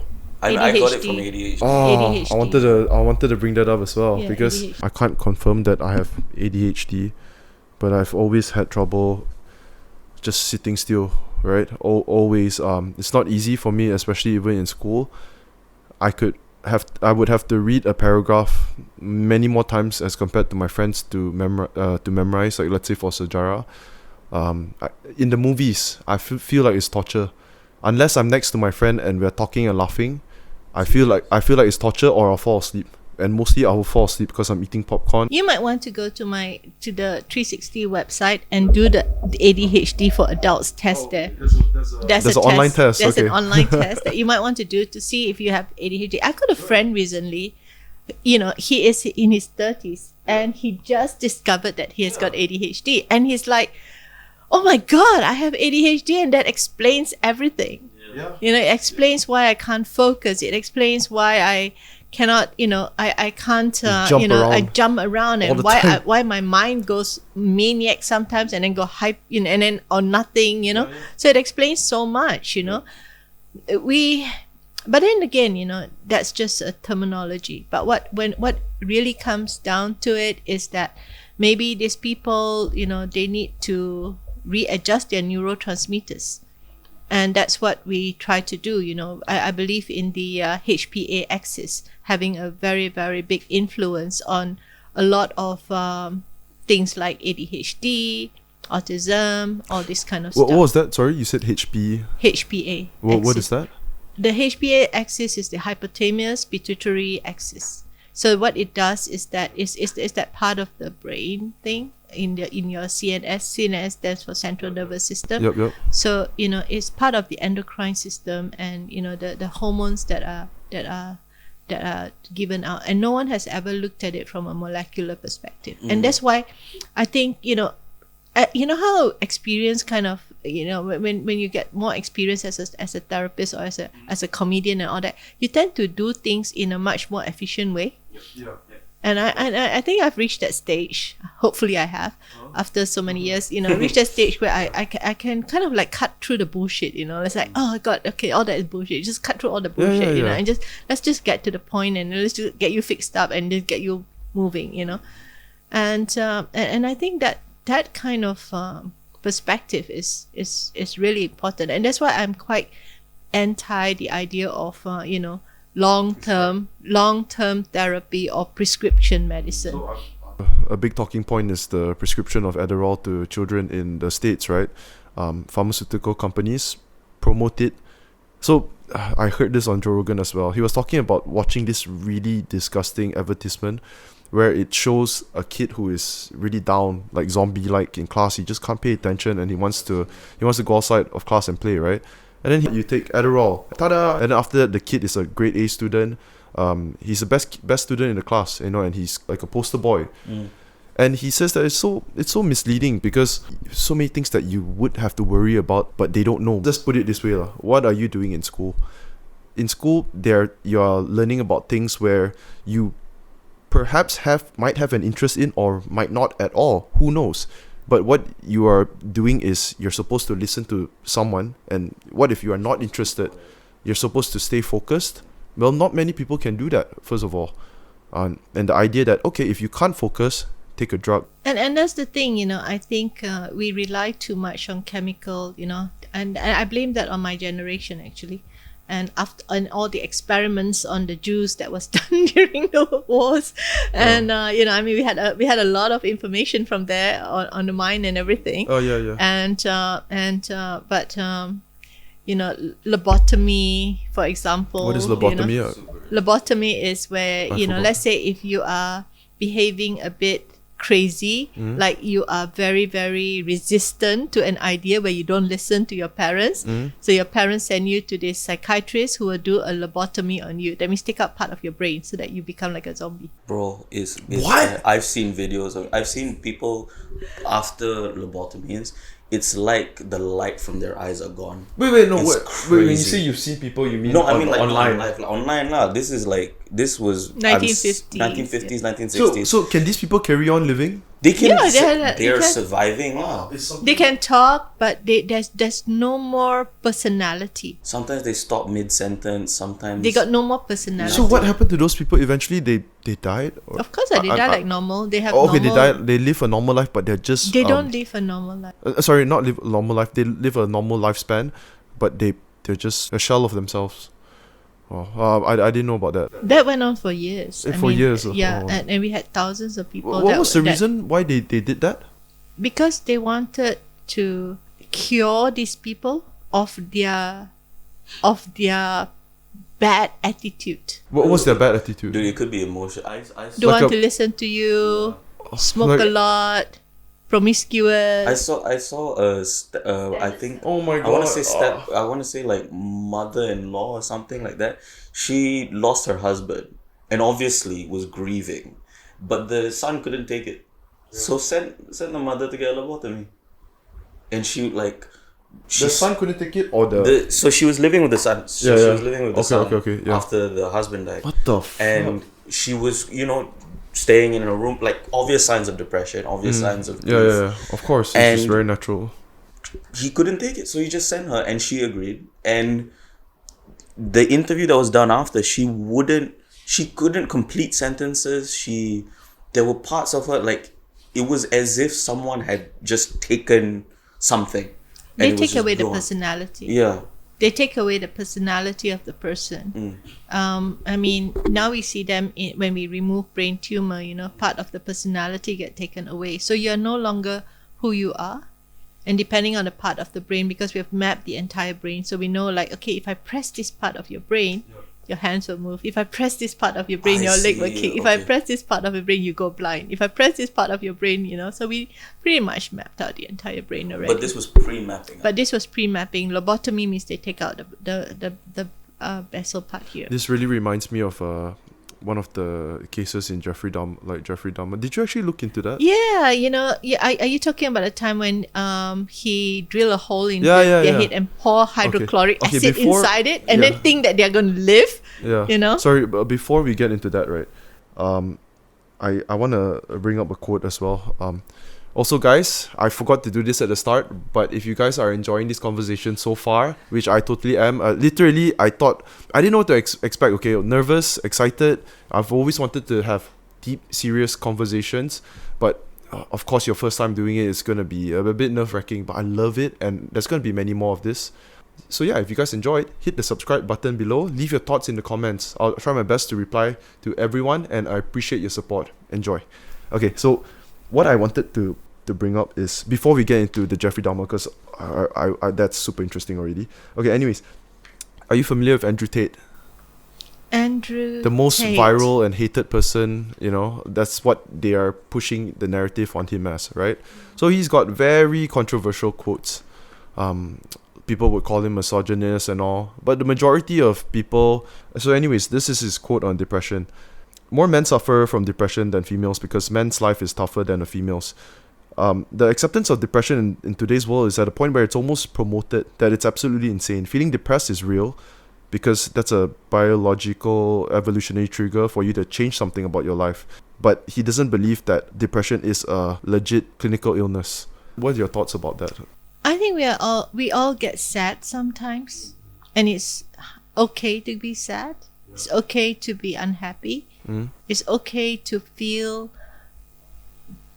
Yeah. I think it's okay to feel, whether it's sadness or regrets or resentment or anger or whatever. It's okay to feel. I sometimes think that this kind of DSM, which is our psychiatric Bible, and because the psychiatric Bible lists down all the psychopathologies, and then we are supposed to say, okay, now that we have this, our Bible says this, so now that you have this symptom, you are this person. Yeah. So I don't really. Okay, over the years, I must say that I have also been labeling people and all that, but I don't enjoy Labeling? it. What did you mean? Labeling. Okay. Like labeling a person as, you yeah. have this problem, you have ASD, and that. I mean, I'm also, guilty of it. But then at the same time, we have come to this society where people are penalized for feelings. You're not supposed to feel anything. You're not supposed to. Yeah, it's frowned upon. Like, why are you angry? What is? It's like as if you're not entitled to have a feeling anymore. Why are you acting like this? Why are you upset about this? I'm upset. So what? And then okay, you're very upset about this. Here's a pill. Oh dear. And when we talk about pill for depression, we're talking about SSRI, serotonin reuptake. What does that actually do? So it affects the output of the serotonin, either increasing it or depending on what the issues are. Yeah. But SSRI is a form of medication where you cannot simply stop if you want to. Like once you're on it, because it affects the course. neurotransmitters, so you have to be weaned off it. But how many people who has taken SSRI actually wean themselves off? Who have that discipline to? Yeah. They don't. They just take only, and then after that, once a month go to PPUM or UHKL and take more, and so we are creating that kind of dependency. We're creating that kind of addiction in As people. a psychologist, are you allowed to prescribe medication? No, but we are allowed to. We are allowed to give suggest supplements. That would be a psychiatrist, right? Okay, sure. But I find that this kind of labeling, number one, is political. Like, for example, let's say in the 1930s, 1940s, 1950s, even as early as 1960s, who the hell know what ADHD is? Yeah. Like what? He's just being naughty. Yeah. He's just being a boy. He's just active. Like, no one would call an active child who can't sit down. Hyperactive. That was a very common term. They would say, "Oh, he's active. He's just a boy. He'll grow out of it." So when we start to examine people's behavior, and we want to all examine their behavior so that we can categorize and put them into a little hole, pigeonhole that person, so that if you don't fit into this pigeonhole, then something is wrong with you. I think that is against humanity. I think that's against humanity. I mean, I feel quite strongly about those kind of things, because you think about, a group of so-called experts, doctors, sit down there and they decide the fate of the entire world's population. They decide how you get pigeonholed. And of course, I must say that, my profession does matter because we do help a lot of people, but I think we have gone a little bit overboard in terms of how we label people and how easy it is for us to label them, and that's going to affect them their whole life. And the worst thing, this is the worst thing, people want to be labeled. It's so crazy. It's like walking into this alternative reality where people are all just, that Korean movie. Sorry, and I wouldn't know. Would you? that Korean movie where where everybody kind of like act like a minion. They wake up at a certain time. Oh, you mean Squid Game? Squid Game, Yeah, yes. yeah. That's Squid Game, right? Of course, I That's watched super it. cool, right? Yeah, That's like amazing. a cult thing, right? Yeah. It's like Squid Game, And if you don't fit in, you get killed. If you don't fit in, you are a misfit. If you don't fit in, you don't get hired. If you don't fit in, You don't win the $1 million. you don't win the $1 million. If you don't fit in, you are nothing. If you don't fit in, you're useless. So this kind of message is going out every single day. So hopefully, through this podcast and all that, we can start to change the tide. It's so much better to hear it coming from someone who is so well versed in like understanding, especially the psychology of all this stuff. So I'm just back to the Andrew Tate's point of depression. He says that he has plenty of people telling him, I'm fat and I can't get a girlfriend because I'm depressed. And his response to them would be, no, you fat piece of shit. You're depressed because you're fat and can't get a girlfriend. And so people would say stuff like, if depression is not real, how come someone so successful and lovable like Robin Williams could, kill himself from depression? I'm not saying that this is accurate or what, but I just like the message that he's trying to give. And his response is, Robin Williams went to a therapist and the therapist said, here's some medications. We're going to sit in this office and we're going to talk about the traumas and sad things that happen to you every day for hours. He was in therapy for 10 years. So he says that if that was me, I would be depressed too and killed myself. Because imagine if the therapist said to him, you're Robin Williams, there are people dying in Syria all the time, people who've lost their whole families in a car crash, kids who have gotten cancer, and you're Robin Williams, you are a selfish idiot, grow a pair of balls and get on with your life. I mean, I'm not saying that what he's saying is accurate or what, it's just, I like the message that he's putting out there, which is some people tend to abuse the term depression as a cure-all excuse to fail at a lot of things. Yeah. What do you think about that? I think, I look at it from, let's say if someone who is with depression comes and see me, and the way that I would assess them is, okay, they are depressed. I will start to worry about them when they are maniacally depressed to the point where they are planning their suicide. Okay. Then I will look at another way. Are they functional?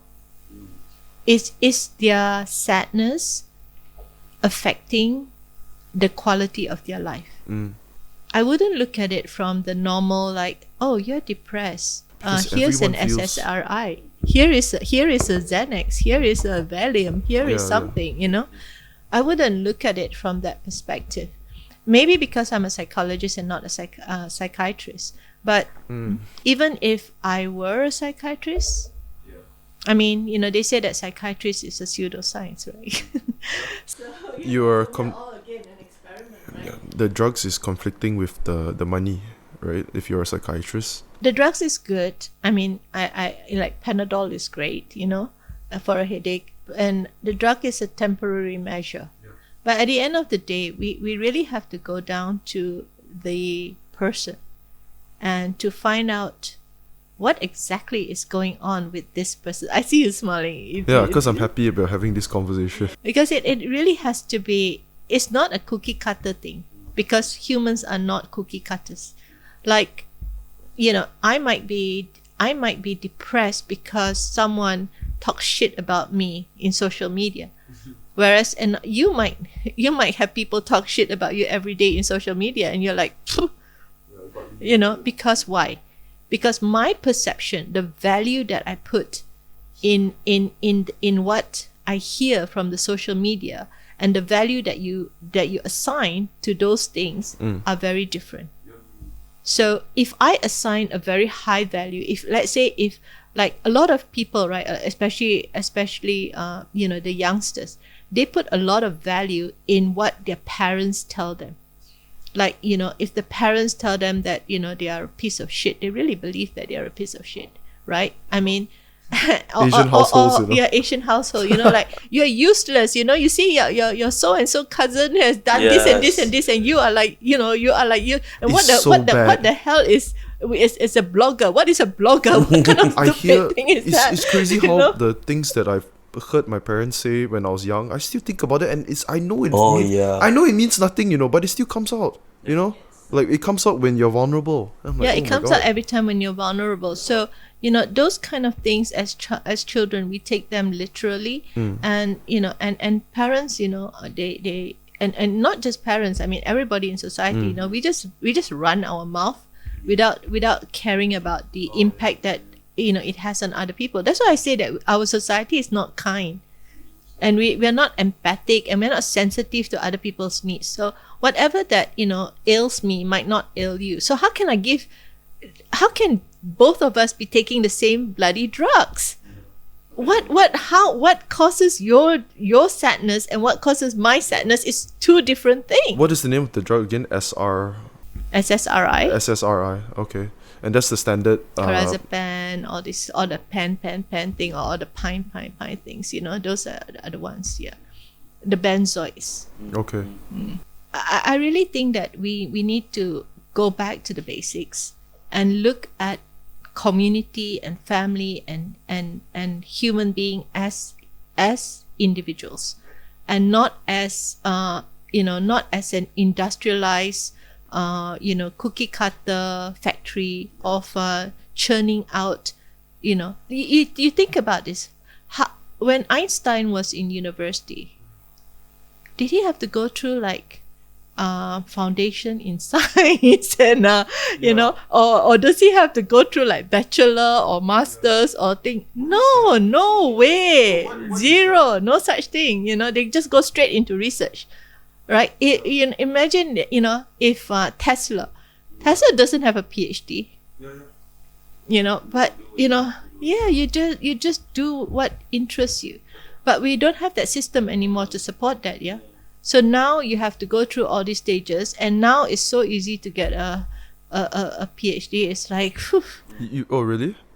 I wouldn't know. I was never a good student. No. But that's interesting that you bring that up, because like the idea of a good student or someone who fits is somewhat unfeeling. Like you have to be able to delineate between feeling and working. Do you know why psychopaths are always CEOs? I just assume because they don't feel, because they don't understand empathy. So so our system is built for that. I see. Carry on. Our system is built for people that don't feel. Because then you'll be very successful, because you don't have any empathy, you don't have any sympathy, It's just about profit. It's just about profit and the bottom line and all that, So that's why there are a lot of CEOs a lot of psychopaths become CEOs, because they can deliver the numbers. So when you live in a system that emphasizes, this kind of deliverables, whereby, they put you through a school system that basically everybody learns the same thing. And if you don't learn this thing, you're stupid. Not necessarily so. I could be a Van Gogh, and yet I don't think Van Gogh can survive in this system. He didn't even survive in his own system. That's the thing. In the end, he didn't survive in his own system. But I don't think people that are Tesla, one of the most brilliant person in the history of mankind, in modern mankind, didn't manage to survive the system either. The Einstein managed to survive it, but Einstein has got Asperger, right? Yeah. Famously, Tesla was walked out on when they were applying was it electrical current, and when people asked, okay, so how are we going to charge people over this, and he said, well, we don't, it's the charitable cause of like science, and they walked out. But that's interesting that you bring up the psychopath CEO thing, because Dahmer, and I've been reading American Psycho, and what I find interesting is because I was watching this criminal psychologist talk about, because he specializes in serial killers, psychopaths, all that, specifically violent criminals, and he was talking about what movies tend to get wrong is this idea that there is a switch, that there is a different life from their, well, in this case, murderous tendencies. And there is a separate life. There is a line that they need to cross. Which is before they started killing. Killing. But what actually happens, well, what he explained was that it's as if their moral compass just happens to include murder. Happens to include this level of lack of empathy. And it's not that it's not normal. It just becomes part of their life. It becomes part of their day. So with American Psycho, when I was reading it, it's incredible the level of jump that happens within sentences, which makes it quite a difficult book to follow. But like, he will literally go from describing killing a homeless person to talking about how much he loves Phil Collins.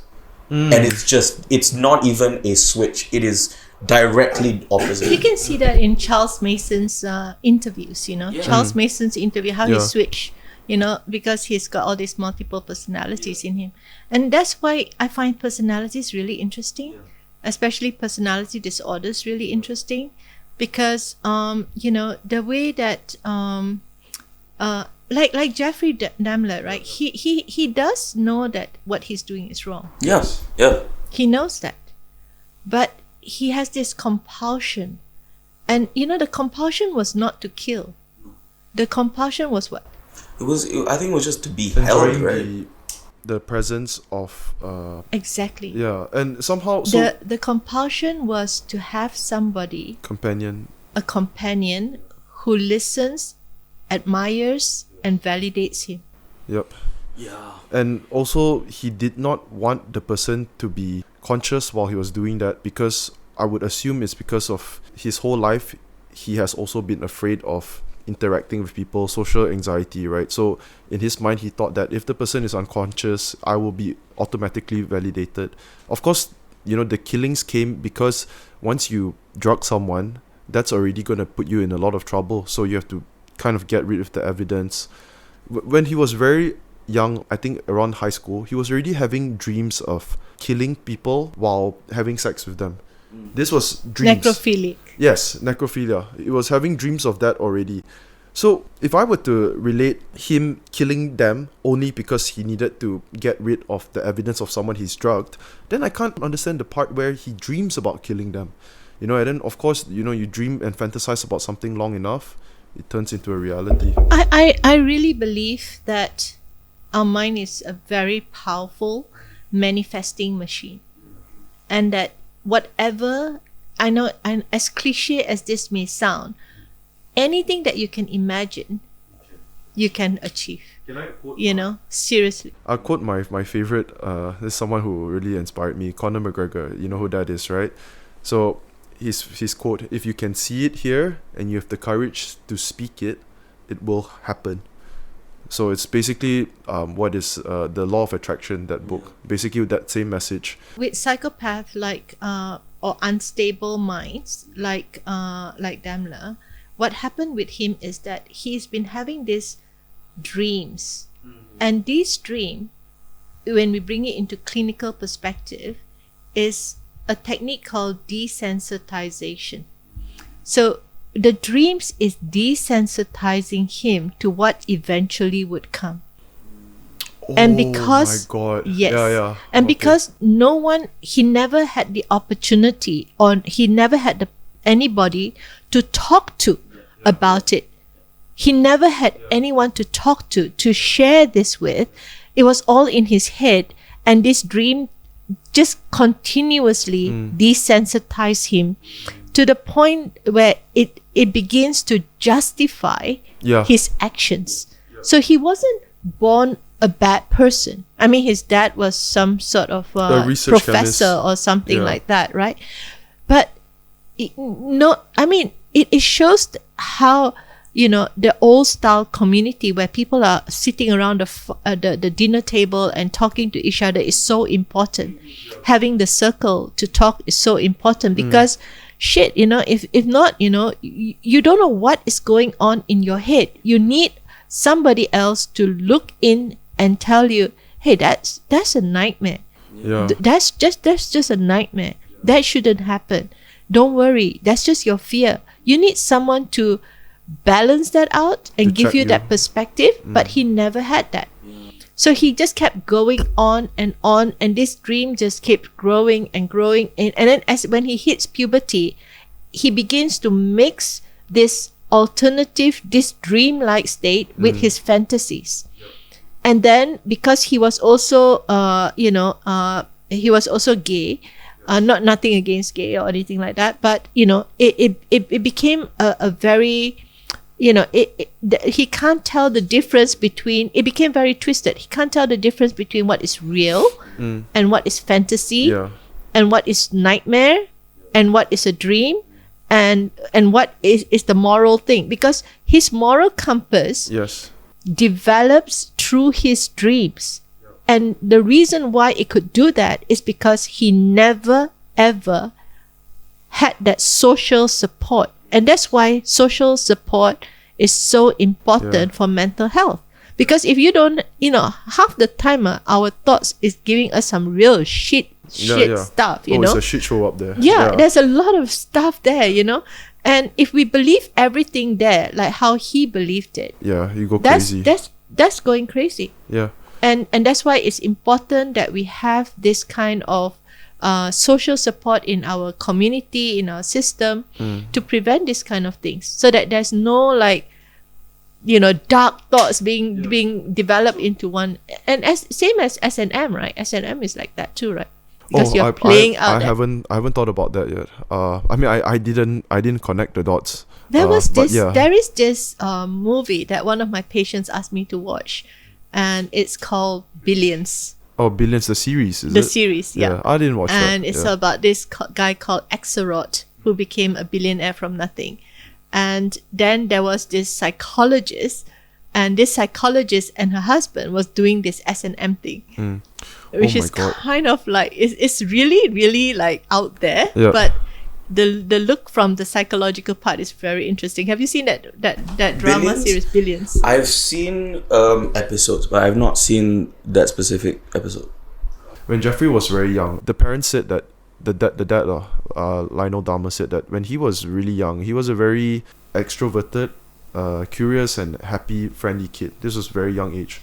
Things changed for the first time when they moved to 3 different towns. Within a short period of time, they moved 3 times. Okay, so relocated 3 times. And after the 3rd relocation, he noticed that Jeffrey's personality became, he was uncomfortable most of the time. He had anxiety, and he wasn't as comfortable meeting new people, introverted. That was one of the big shifts. Basically, relocating, that it really impacted him psychologically. I don't know if it's the shifting that impacted him, or leaving behind his friends, because he seems to have a problem with people leaving him.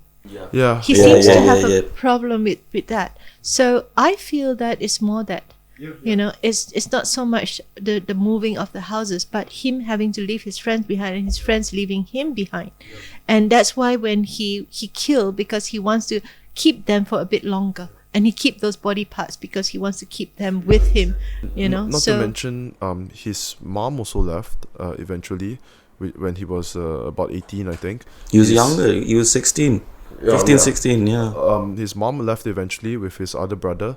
When he was at his peak, where he finally let loose and gave in to his, his fantasies, right? And decided to just pursue his fantasies, he started to consume his victims as well. So after he dismembered the bodies, he would cook the meats and eat them as well, because it was kind of like a way where they would never leave him, basically, never ever leave him. They can live through him.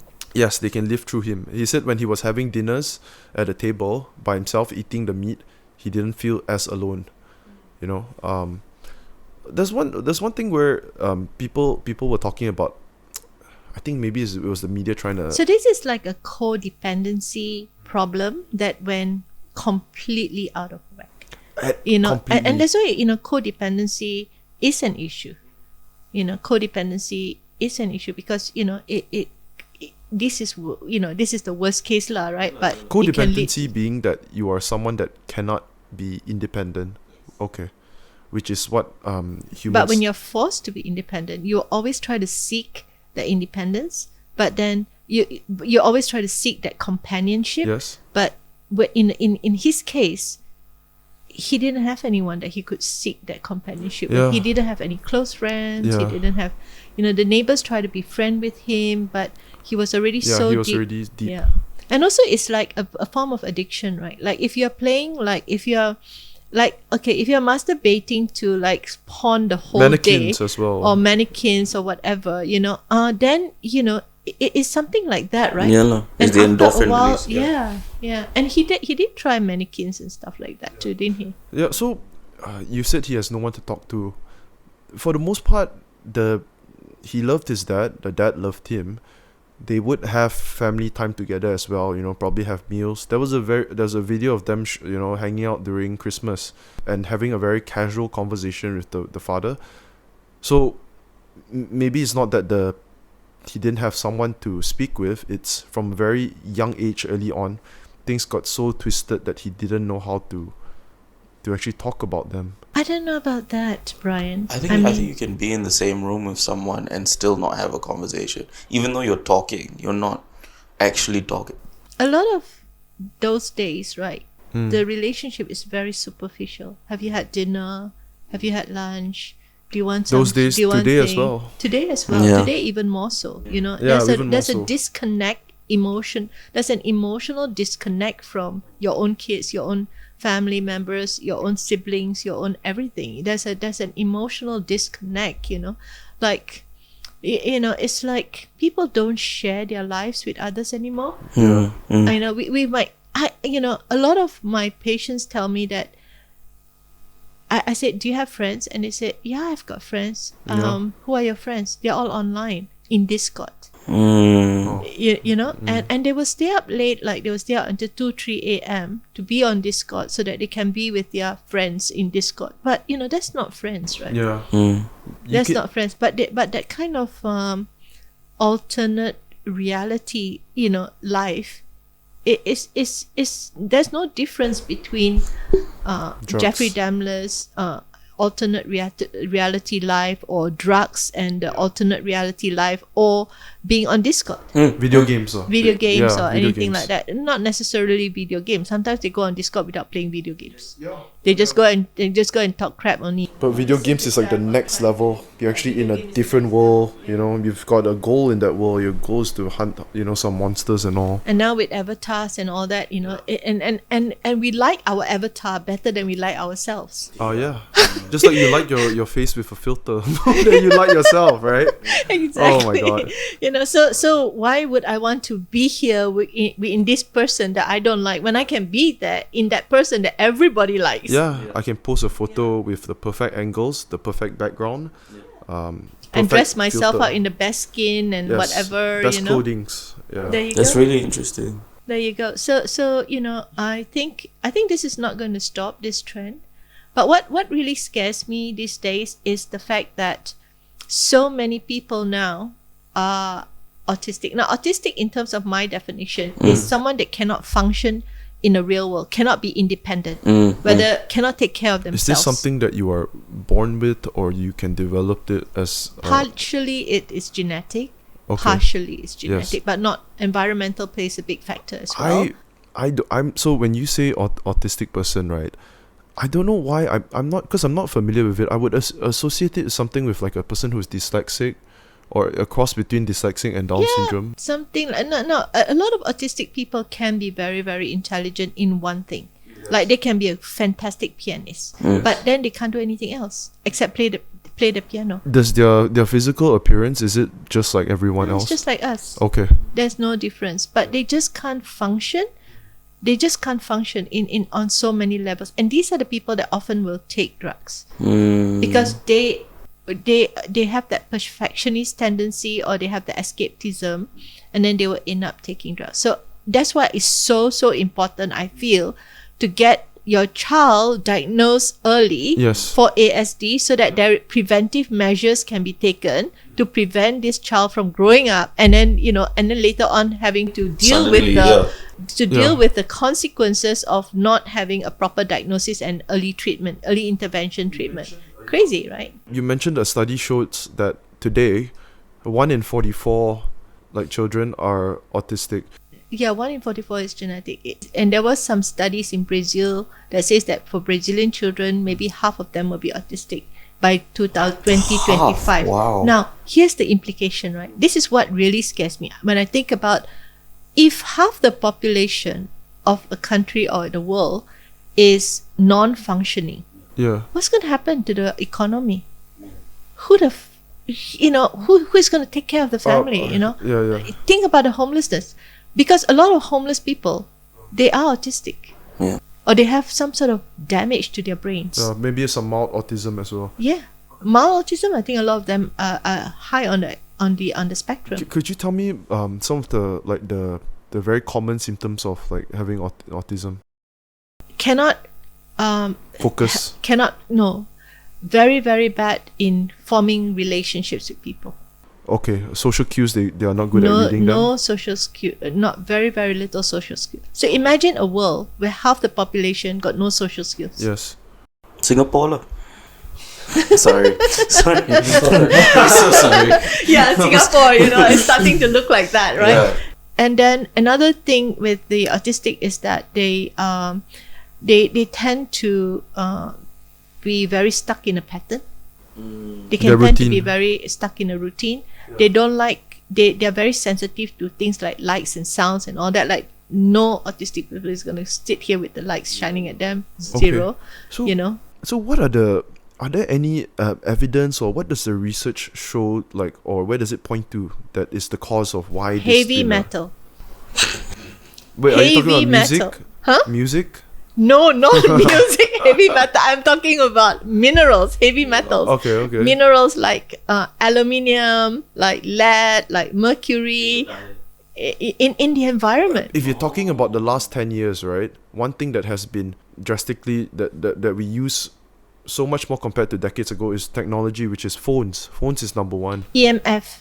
What is EMF, electromagnetic frequency that Which is comes from your phone. and your computer? Yes, and the computer, the Okay. blue light, all this interferes with the neurotransmissions of the brain. And we know the effects of blue light, right? We know that blue light is very, very dangerous. And what we don't know is, will this blue light increase the number of Alzheimer's and dementia in the future? We already know that it decreases IQ and that it decreases, focus and all that kind of things. And Alzheimer's and dementia is just about, decreasing focus and all that kind of stuff. So do we know that? Irfan, can you off there's a flashlight? Anyway, the discussion today was really super interesting and super cool to meet. Super cool to meet both of you. And Dr. Lennie, I would love to have you on another time. Sure. Next We'll time, talk about. you've got anything in mind, just send me a text of things that we could cover next time. I want you to interview and do a podcast on You saying earlier, on right? that autistic child, Yeah. a patient of mine, and I want him to talk about what it feels like to be an autistic person. So I would really Because this child didn't talk until he was, even at 7. He That's doesn't amazing. talk. He That's- just make Wow. noise. He make noise. Like, he make noise. He does not talk. I'm very, very interested in doing something like that, because I know this is the type of thing that people would love to see but have never seen before, especially not never seen before, but then it's just not as common, Yeah. So you remember I was talking about the soft white underbelly? So that person, he also documented an inbred family. Yep. A family, this was his most viral video. A family that has been through generations of inbreeding. They don't know the history of their family tree. These people, you can see they're very disfigured, their faces. One of the son actually doesn't talk. He barks. They have a dog at home, so probably he emulates the dog. He just literally barks. The most ironic thing that I realized was because he actually spent a good amount of time with them, take them to Walmart to shop for groceries, have dinner with them, spend proper time. It was a good documentation. The most ironic thing is that family, compared to all the homeless people in Skid Row, they were much more happier compared to all those other people who, for the most part, could think like the average human being.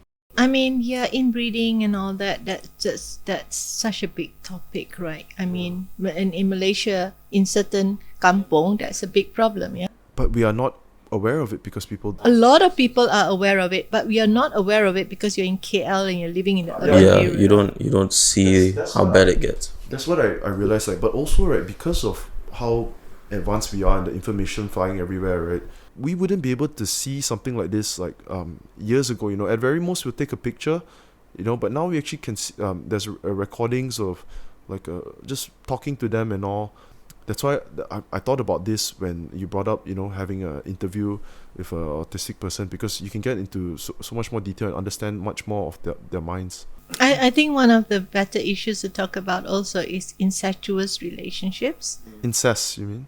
It is a very, very big topic in Malaysia. It's a huge problem, especially in the outskirts of the urban areas. But no one ever cares about it, and the courts doesn't take it into account. I can tell you this, your perspective, no one cares about it, and you think that people don't. But if you put this video online and we talk about it in depth and all, I might be wrong, but I think a lot of people would be interested, and we shall get into that in depth, into those things the next time we have you on. Sure. Okay. No problem. So the last takeaway, this was a quote written from your journal. I really like this quote. It's really beautiful. I read Dr. Lennie's near-death experience journal, and while she was writing that, she left a quote in there which I thought was really, really, really nice. Death is not the greatest loss in life. The greatest loss in life is what dies inside of us while we're living. Very deep. Yeah, I wrote that because I really feel that way. Because after my experience, I felt like, oh my God, death is just another transitional phase, like the way that the larva, you know, the caterpillar turns into a butterfly, you know. But it is you know, it is what dies inside us that really matters. Yeah, when Dr. Lennie first came, the first few things she mentioned to me was, have you ever had any guest that cried on the podcast before? And I knew like, oh, this is going to be a deep one, you know. Maybe next time you can cry. Okay, next time I'll cry. Do you have any last takeaways you wanna share? I'm gonna close right now. Love talking to both of you, and I really enjoyed this session. And tell me about where is your office based? Okay, I work under the 360 Wellness Hub umbrella, and they have two branches. One branch is in Bangsa South, another branch is in Kota Kemuning. I'm most of the time in the Bangsa South branch. So anything that you want to talk to me about, feel free to come to the website and just ask for me. What are some of the cases that you specialize in? I specialize in trauma addiction, and a lot of times trauma and addiction covers literally everything. So I am literally right. It does. So I use a lot of methodologies, and basically the ones that I treat most are for anxiety at this moment. Okay. But they got trends, like sometimes it will be like exam anxiety. Now it's exam anxiety because it's almost the end of the year. But then at other times it will be smoking. At other times it'll be addiction and stuff like that. So if you have a problem, even if I can't help you, it doesn't really matter. You just have to call, and then after that I will refer you to the right people. It all starts with a chat. Yeah. At the end of the day. I'll put details of, you can read in the comments below where you can find Dr. Lennie if you're interested, or if you feel like you need some help. It's not something people talk about often. Depression, anxiety, trauma, addictions, not something that we talk about with our friends, but you can most certainly talk about it to Dr. Lennie, and you probably have fun with it as well, and you'll learn a lot about yourself. Alright guys, thank you so much for tuning in. Okay, this is episode 33, I think. It's very different than the last episode, which we had the Queen of Comedy, Joanne, come on. I really enjoyed this episode. Really amazing. Thanks, Irfan, for helping out. And if you guys enjoyed this episode, put an emoji of a pill in the comment below. Oh, that would be cool. Yeah. And if you enjoyed this episode a lot, put an emoji of a pill and a water splash at the side of it. Alright, see you guys in the next episode. Give it up for Dr. Lennie Soo. Thank you. Missing my homies, I'm missing my oldies, my brothers, my cronies. We all went to court, but before only courts that we knew were the ones where we were shooting three, selling Kobe. To a legend, rest in peace to the old me, rest in peace to my brothers, rest in peace to my whole team. The oldest, I'm missing my shawty.